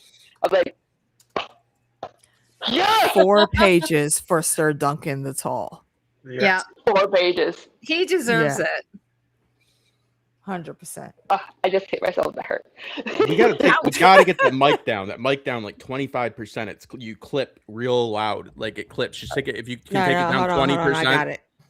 Yeah, I think the volume had changed. Now I got it. I can and then take it down 25% if you could. It's not you, Tatiana. It's just it's not you. It's just it's just not the way on the you. mic is coming in. I'm not going at you. I just want it to be fixed. Right. Stuff like Okay, so Gwen, you said your piece. Tati said hers. Heidi, we'll go with you next, and then I'll go, and then Sure. Just- Okay. Well, I don't know. It's funny because Just- I don't oh, really. wait, where'd he go? Oh, who did we lose? Oh, There we everyone's are. back. Okay, the Yeah, five. I tried something because I have a what do you call it? It's a VPN. I'm turning that off to see if that helps any. Yeah, the VPN Oh, does yeah. weird things when Yeah, you're it streaming does. sometimes. Yeah. Yeah. I'm not super like thrilled to Right. do this, but I think my MVP would be Makar for this the episode. episode? Yeah, Okay. for the episode. He feels like there's a lot of gravitas there, and it was very strong. I love Dunk, but it didn't feel like Dunk's episode. It really, for me, felt like Makar's episode. Mhm. And then, of course, having that little funny bit at the end. But I'm like, I know I am still not like super liking him. I don't know that I'm supposed to like him, but I do really feel for him in the sense that he will be judged, despite the fact that it was an accident, that he, manslaughter, that he killed his brother, which is absolutely horrific. I can't even imagine what that would be like, that weight of that. So, but just there was a couple of really strong scenes, like him and Dunk, and then also him and Egg, which Tatiana alluded to. That scene was very powerful for me. So I would probably say that for him for MVP. But of course, for this series, I'm going to have to give it to my man, Sir Lionel Baratheon, who Motherfucking right. is like Mhm. just absolutely loved him. Mhm. He killed it every scene. The opening scene, of course, was hilarious. So he's always bringing it. He's bringing the swagger. He's bringing the dancing. He's bringing the little golden earring. He's bringing the, like, I'm here for this tournament because this hasn't happened in 100 years. And what does he want to do to the white cloaks? I can't remember. I want to bloody the white cloaks. I want to bloody the white cloaks. And their pristine white armor. He's there with an amazing offer of, come with me, I'll do this with you. He's there with the little, little bottle of wine or whatever he's got there to try and cheer Dunk up.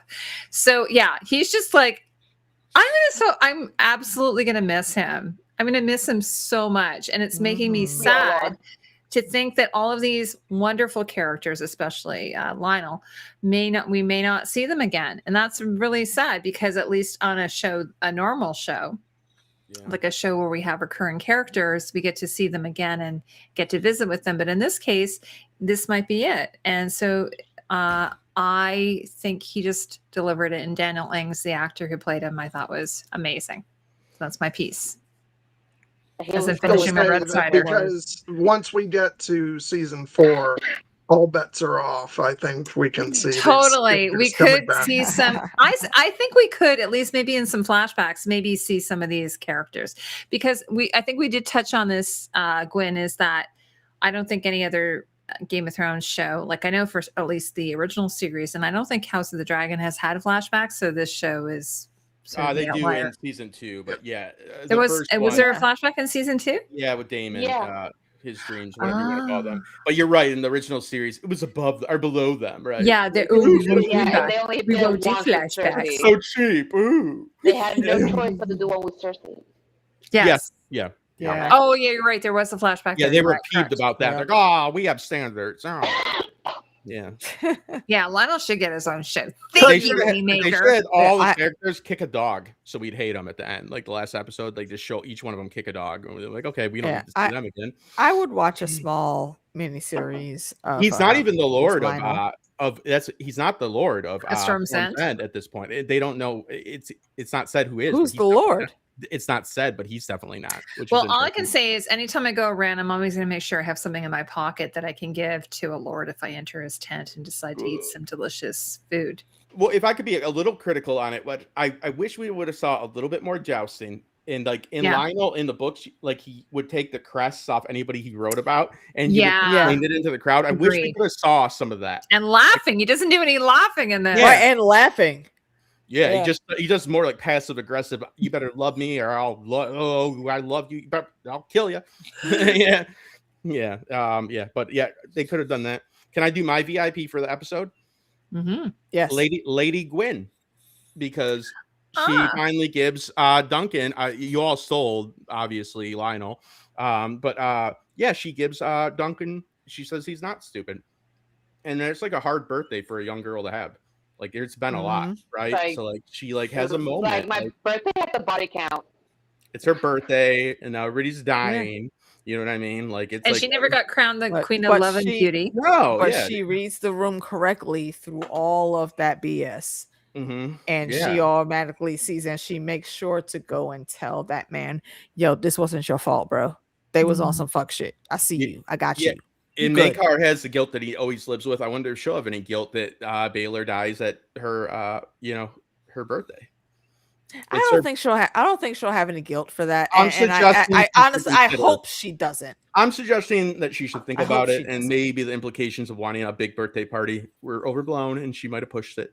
It could be her. Who said she wanted that big birthday Um, party? Her let's dad look into planned it. that. I'm just Her saying, let's look father's into now it. bankrupt, probably. She's not without blame. Okay, no, I'm Eh. joking. Obviously, she's Her played dad's by. kind of a dick, though. I'm not. I'm not. If you think putting I'm any type of serious, blame you need on to her calm at down. all. Okay. She's played by. No, I know you're Yeah. not. Because if y'all like, for those of y'all that are experiencing Justin for the first time, Well, You need to we're calm not down. arguing. He's yeah, literally I trolling right apologize. now. Justin, this is Yeah, always what you he's should tell a blatantly woman to do trolling is right calm now. down. Oh, I Justin love knows that. Oh, it's my favorite thing to do. I just love doing it. Yeah, I'm a real Calm likable guy. down, I'm a real woman. likable guy. That's my catchphrase. Calm down.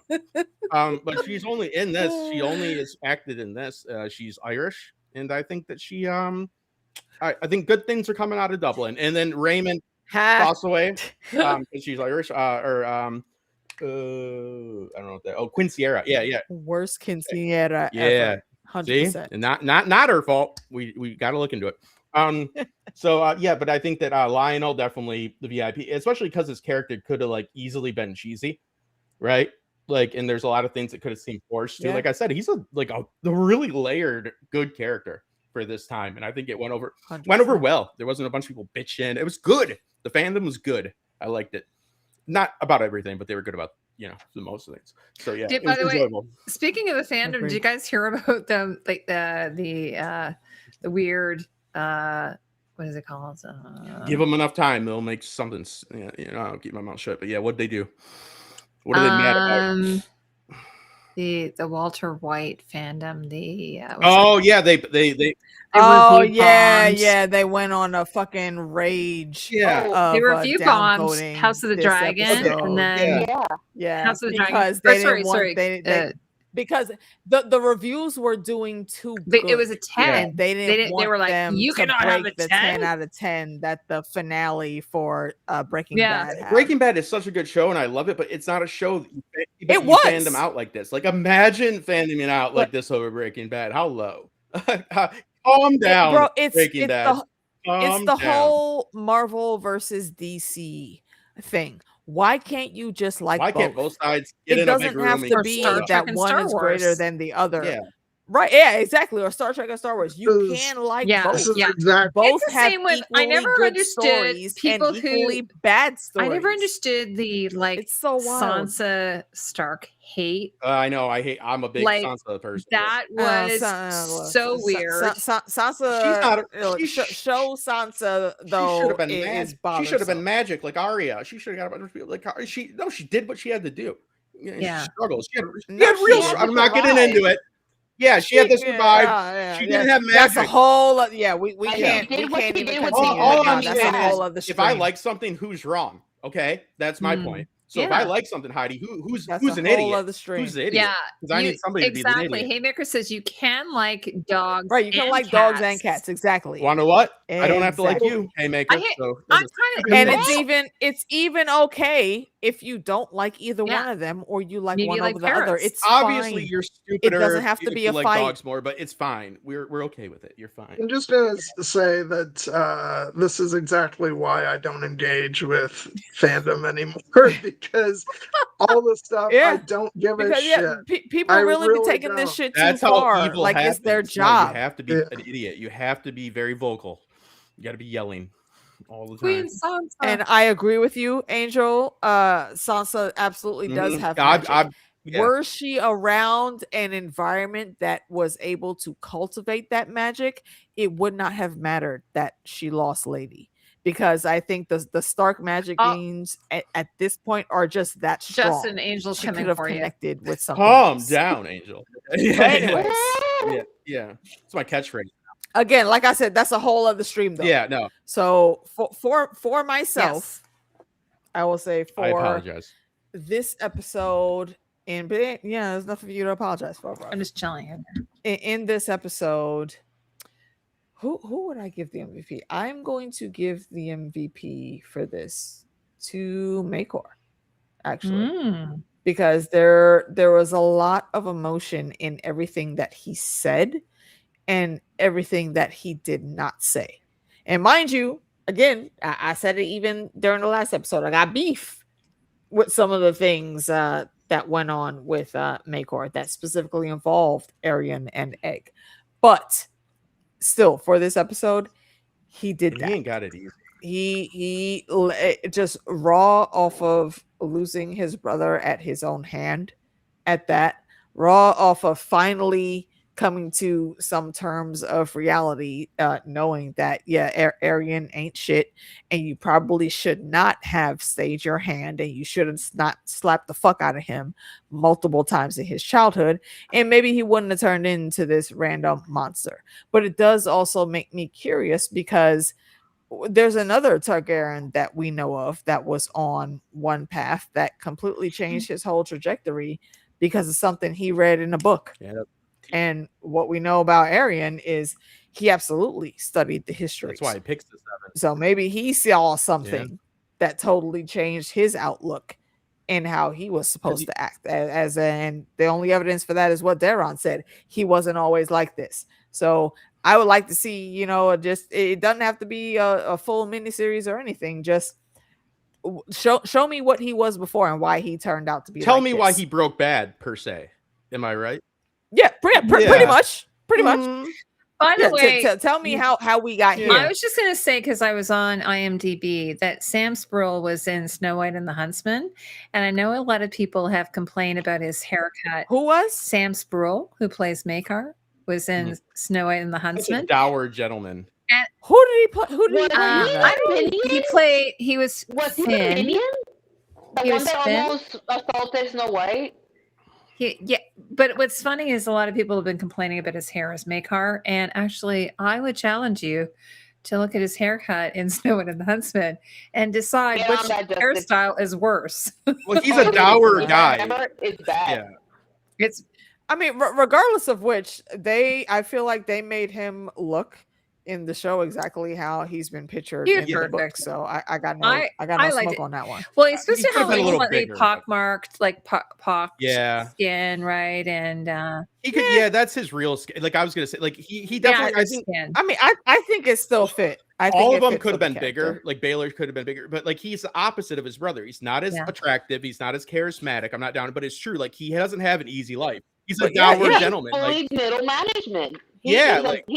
He's middle management. Yeah. I have to say, he is, but he's also good middle management. Yeah, I'm not down. I'm saying he's got a hard plight. Yeah. Like it's not an easy life. I'm not joking when I say that. I have to say, by the way, I love his costume in this episode because it kind of looks like the Targaryen equivalent of a suit.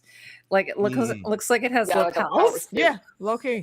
Like I mean, look, him. I can't say the same for Baylor or Valor, little hat. but where Makor is concerned, they was dripping Dude, Egg's little hat. Like we saw Egg's everything hat. that Egg was wearing. Well, it was funny they did because that. it was he looks like he has a baguette. Pete Peppers was talking about how it was Makar who's like, please put a hat on Egg because he couldn't handle watching him with his little bald head. Yeah, we can't have him going around just looking like that. He made like the the tailors or whatever put a little hat on him. Yeah, it was too upsetting to see him with that little bald head. And then I mean, that sounds exactly like something that he would say. But yeah, for the episode, he is my MVP. I think the actor did a spectacular job portraying him. I still got beef with you, Makor. But yeah, there's a lot that he did in this episode, and I really enjoyed it. Overall, of course, it's gonna be my boy. I've been saying it from the beginning. He is like the perfect blend between Robert Stefan and Fuckway. Renly. Okay, hopefully I'm not. I was Stefan being, motherfucking Baratheon, the laughing lord, yeah, Yes. the laughing storm. You absolutely 100%. Every even down like to his drip. Okay, the shit was always rocking out. He was always That out rock there star. and loud and proud, just like Renly. But then also, if you put a sword in his hand and he got to go do that wet work, he becomes Robert and he goes in and fucks shit up. His for armor real. reminded me of So Breeze. I love everything about this dude, and I am sad because we're probably never going to see him again in this He'll pop series. up in the Hopefully, they mystery. can pull some random side quest shenanigans. They could have these guys and pop we up in the will mystery. see They him, could you know? have them pop up in the mystery night. They could do it, but they don't have No, to. yeah, it would go against. Is Yeah, all- yeah, is they all don't I'm have saying. to. Yeah. Oh, I fully expect to like. I mean, it depends on how closely they want to stick to the next two novellas, but I think post season 3 we get Lionel back at some point. Well, Gwen, we he's could, gonna get the we books could. out. Calm down, okay? Oh You know, my God. I mean, like regardless Guys. of I said regardless I like of trolling my any of friends that, about this. Sorry, right? if you think we're seeing those books before those seasons come out, Yeah, no, Yeah. okay, everyone, I have we're to not say we're not hi to commenting on the Scarif. book My friend situation. Ro is here. Hi, Ro. Hello, Scarif. Hi, Yes, Ro. How are you? It's been a while Oh my since I've God, I seen miss your you name so in much these as well. chats. I'm not on Hello. Twitter, so I have to message you so we can do something soon. Yeah. Come over to Blue Sky we or miss- Instagram. Well, I think he is on Blue That's Sky. where we He at. is on Blue Sky. Anyway, I miss you as well, and we have to do something soon. I'm so glad you're here. he's one of the 13 people on Blue Sky. I was going to say, by the way, I just want to mention that I hope I just realized when I said about how cool Stefan the Fussell pocked is. skin. Hopefully that wasn't. No, I was gonna say something similar, but that is his real skin. But he's cast in these parts on purpose because he's a guy that's kind of just dour. He's kind of like he's not the glamorous guy. He's a real dude. I just wanted Neto to know that I wasn't trying to. No, I don't think at all, Heidi. You're good. No. Yeah, You, I had you a were friend years commenting ago on who the had situation at I hand. had a friend years ago. She had cystic acne, and she inherited it from her dad, and so Blue she light had treatment. really Blue she had light to go. treatment helps a lot. It's so awful. Like hard. She went on Accutane, which is terrible, and all. Anyway, so I hopefully I didn't offend. Oh no, you. I'm always surprised when these actors that have money don't get like their teeth fixed immediately. And like I love that, actually. I would look like a fandom. I would look like a plastic person the first day I got money. I would look like not even noticeable. Famously, so clearly plastic surgery. I'd have it like right away. I have a huge chin. You're kidding me. What's our boy's name from I give him credit. De I give him Niro? credit when I think it's De Niro when he did Taxi Driver. He actually paid a dentist to ruin. Really? Well, I know that it's funny. Robert Downey Jr. had his teeth done, and I actually, if you see older movies with his original teeth, I love his original teeth. They're so they kind of added to his like kind of quirkiness and charm, I think. Robert Downey Jr. is like whoever came up with the idea to cast him as Tony Stark was that I hope they got multiple raises because he literally was. Tony. You know what? They didn't want to give it to him until I don't know if it's funny. The other day I saw his audition for that. It was amazing. Like it was like they originally were going to give it to him, but then he auditioned, and his audition was just like he rocked it. And it's by the way, speaking of that, like apparently the actor who plays Egg, his audition. Like he was one of the original auditions, and then they had all these kids lined up to audition, and they just kept going back to him. Yeah, he didn't want to do it, from what they said. Like they didn't want. They wanted just to take him right away, like you're saying, Heidi. But they had to do due process and like go through everybody. But they just knew right away, lightning in a bottle with this kid. You know what I mean? He was in the Hunger Games, I guess, wasn't he? He played a young. Egg was in the Hunger Games. The prequel, yeah. Dexter, was he? Plays I think he plays the young not Now I'm going to say something. You know, the creepy blonde. Snow? Yeah. He plays a young Snow? Yes, yeah. Let me. Oh my God, I have to go back and watch that now. How young? How young? Like I didn't watch Snow. that movie. How young? Yeah, because that would be a flashback then, because Let me look. it starts. Okay, he was in a By the way, I flashback, want to say alright. Fandom is here, and he was on our last week's live stream, and we didn't even mention Cersei, so it's kind of crazy he showed up. He plays young Cornelius. Thank you, Yes, Ricky. no, I that's knew it was one of Cornelius them the Daenerys Snow. movies. He plays Oh young my- Cornelius. Yeah. So I have to go back now and watch it. Interesting. Yeah. That one just came out a couple of years ago, so Yeah. Yeah, so it's really good. Mhm. that makes Yeah, sense. I The never new watched. one, I I'm think I so fell off of excited that about the new Hunger after Games. the Oh my second God. movie. I don't really fangirl over too much except for the Hunger Games. I'm totally fangirl. I've only over ever that. seen the first movie. They're No. all Hello, Strange. They're, No, I've read all the yeah, Yeah, that books. audio is better now. It's way better. Yeah. Word. All right, so yeah, that was that's pretty much it. Do we need to do a rating? We do need to start wrapping up though. Yes, so we'll Are do you a going to show rating up for and this? then sign off. Yes, you are? because Okay, we okay. have Wonder Man. Yeah, we've been going for almost 3 episode hours. 3 and 4 coming up after. I mean, So I'm trying to not have the technical difficulties that we had. We'll the wrap past this couple up. weeks. We'll wrap this So up. yeah, we'll keep it in going in a circle. Tati, I'll start with you, and then Gwen, then Justin, then Heidi, and then I'll go. Mhm. So Tati, what's your rating for this episode and also for the full season? I am going to give this episode an easy 9.5. It's so good. It was such a good bow tie to the entire season, and I saw the entire season. I binge watched it today. Fun fact: Valar's helm, and Baelor's helm are two different helms, even though it's supposed to be the same one. They're Valar and Baelor wear different helms. Really? Why? I noticed that. Yeah, I noticed when Valar goes to the tourney in the first episode, his visor is like fully covered. It's only like two holes here, but then Baelor is like it has the T opening. Oh, interesting. I'm gonna have to look at that. Yeah, you should. So maybe he had his helm with him. Interesting. Haymaker wants us to rate this out of itchy buttholes. no. To keep in line with what we've been. That is 9.5. No. Itchy apple. No, I will not. No itchy I will buttholes? not. What are we rating it out of? I think fancy Green apples. Fancy Green bird. apples. Green Okay, apples. Green that's apples. nice and I'm on board with pure. Yeah. Green apples is pure and Yes. nice. Okay. 9.5 favorite green apples. Kind of apples. 3 And out of really- 3.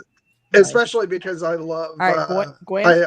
I love green apple Jolly Ranchers. So yeah, that I works like for me. green apple Smirnoff. Tasty. They're so good.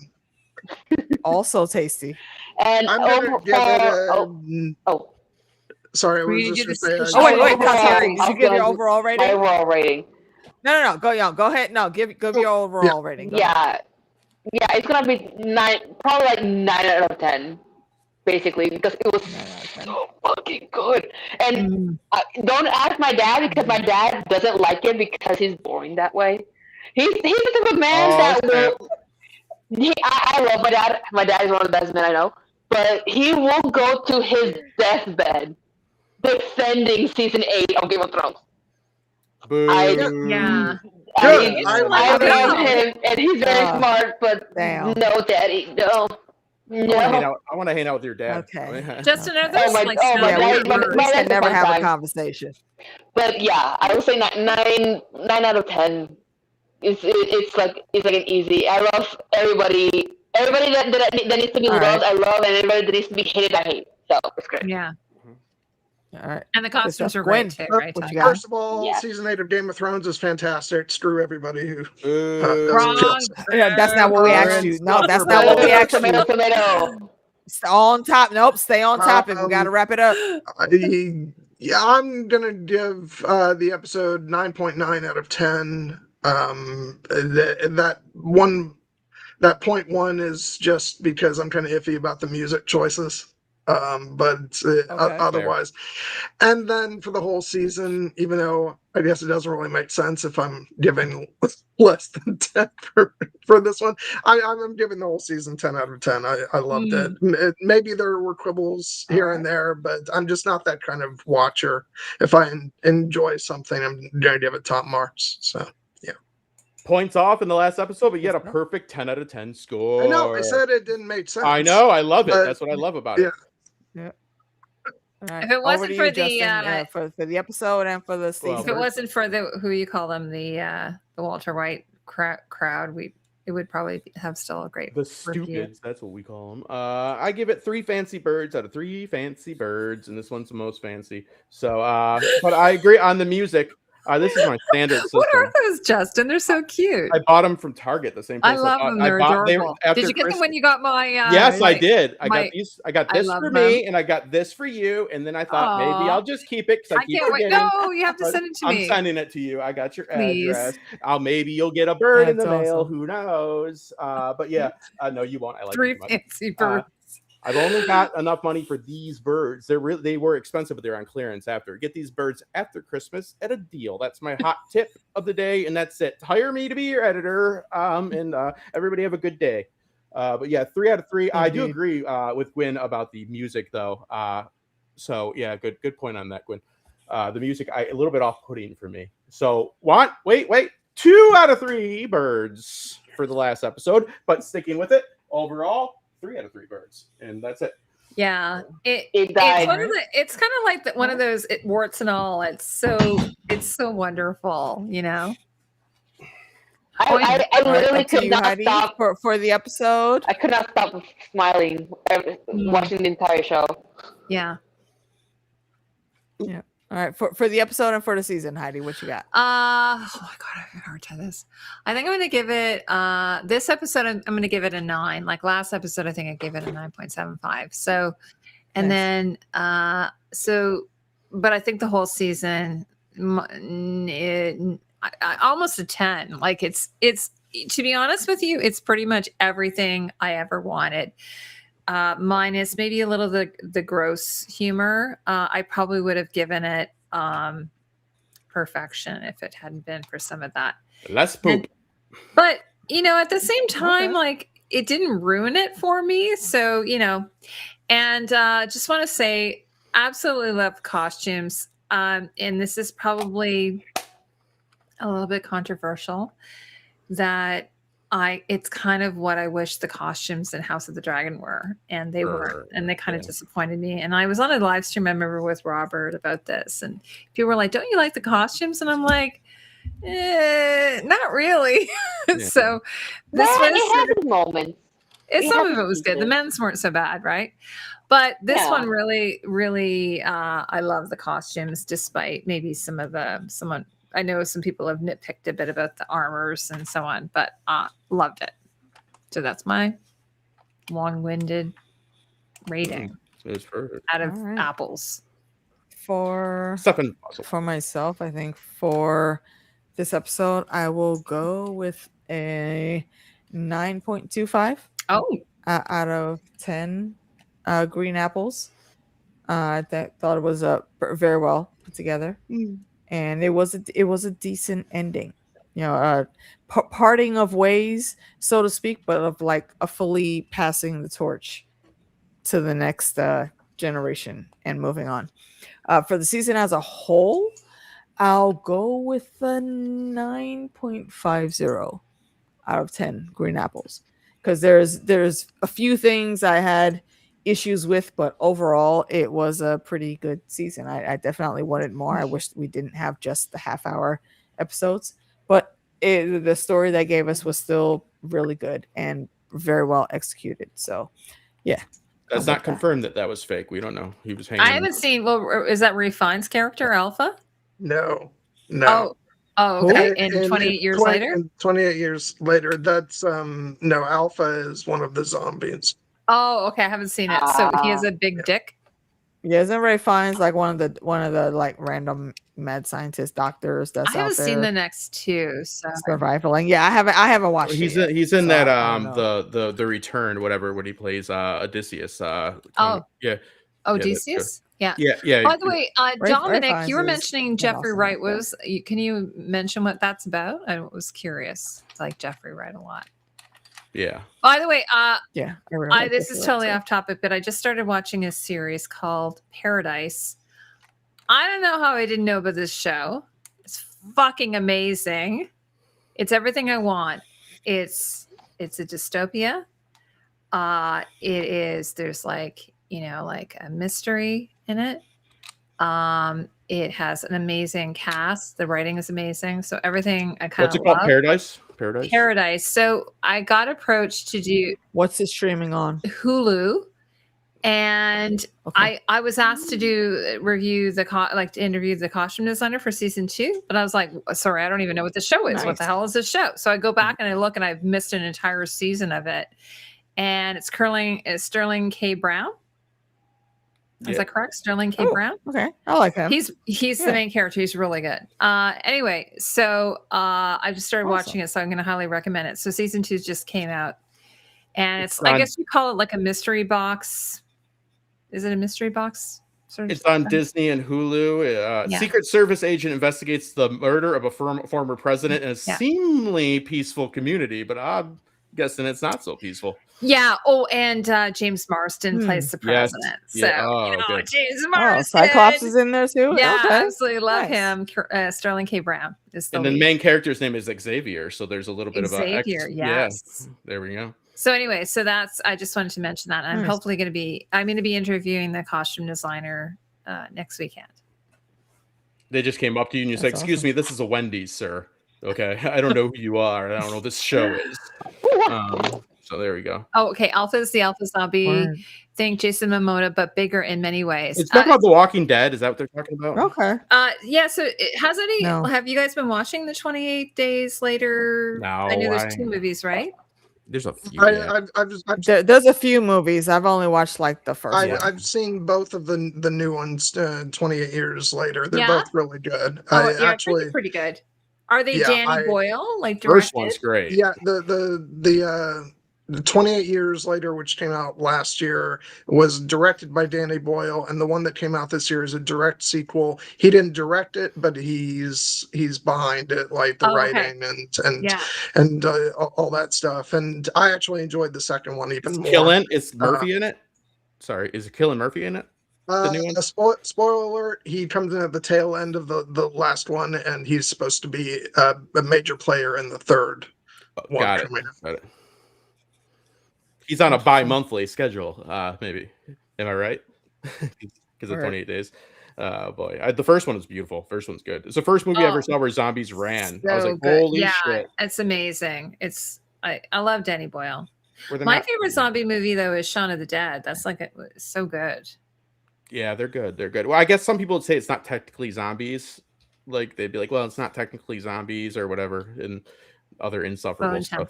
Yeah. So is what it is.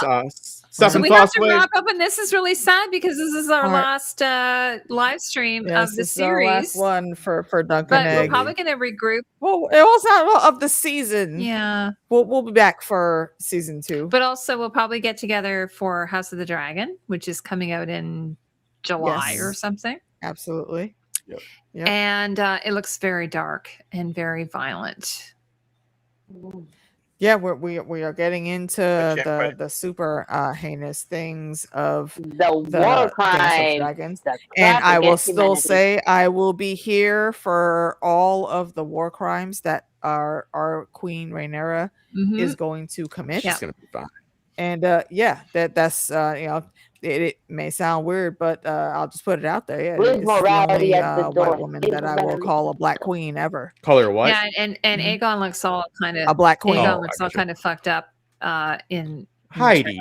Now that's out of line. He's doing his best. He's got some burns. Gosh, fine. Yeah. But I mean, but fuck him. He deserved all that. He deserved worse. Yeah, it is. He deserved worse. Okay, he took his fault.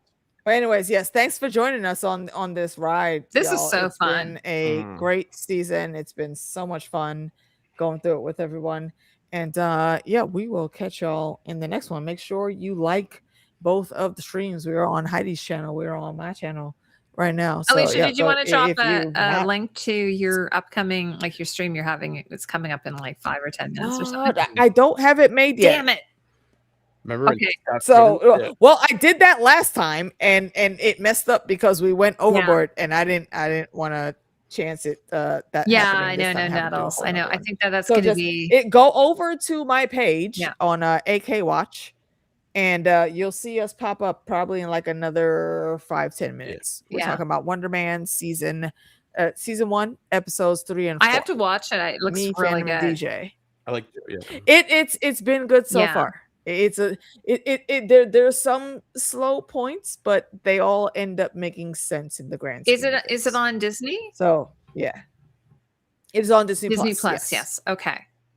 All right. Well, I want to thank everyone for coming. Well, first of all, our wonderful panel. Thank you so much. And Justin, I'm so glad you were able to join us for this last one. I wanted to do a Stefan Foss way. I wanted to not, what I mean? Like, that was so cool. And also to all of our wonderful, people who were in the comments. We always appreciate all of your comments. And but also, Gwen, I think we were talking about we should do something. We were talking about maybe doing a Wuthering Heights reaction or something. We'll do something fun. I don't want to come here if I'll be the lone defender of the film. I'm not. Do that. I'm not game for that. I don't usually. I don't think you know me well. I don't usually hate on, like, I don't do a complete hate on, like dump. Never seen it. It sounds awful. I don't know. Yeah, I've never seen it. Yeah, maybe Rain. I might be a bit like that, but I no, I wouldn't do that anyway. So yeah, I just thought it'd be fun to do. It looks good, actually. Yeah, actually. Wuthering Heights. Yeah, it looks good. I'm gonna try and go in with an open mind on it. I never like to just sort of like go by what everyone else is saying. I like to kind of go in with my own, like, Alicia, who was it? Bex was in and we were chatting about, she didn't really like the show I Love LA, which is the same, and I thought it was really good. And then she didn't like Saltburn, which is the same director, right? And I love Saltburn. So, I don't know. I like to go into things. It's crazy. I've heard that. My brother watched that. I got to see it. It's great. I loved it. It's Emerald. It's a bit wild, Yeah, I loved it. It's got what's his name? That Irish actor. He's so good. Yeah. Barry Keoghan. Yeah. Barry Keoghan. Yeah. Yeah, I heard it's wild. I want to see it. Okay, so we're all good. Yep. Everybody. Till next time. I apologize. We'll catch you guys next time. Thank you so much for We're really having me glad on, you're guys. here. Bye bye. And then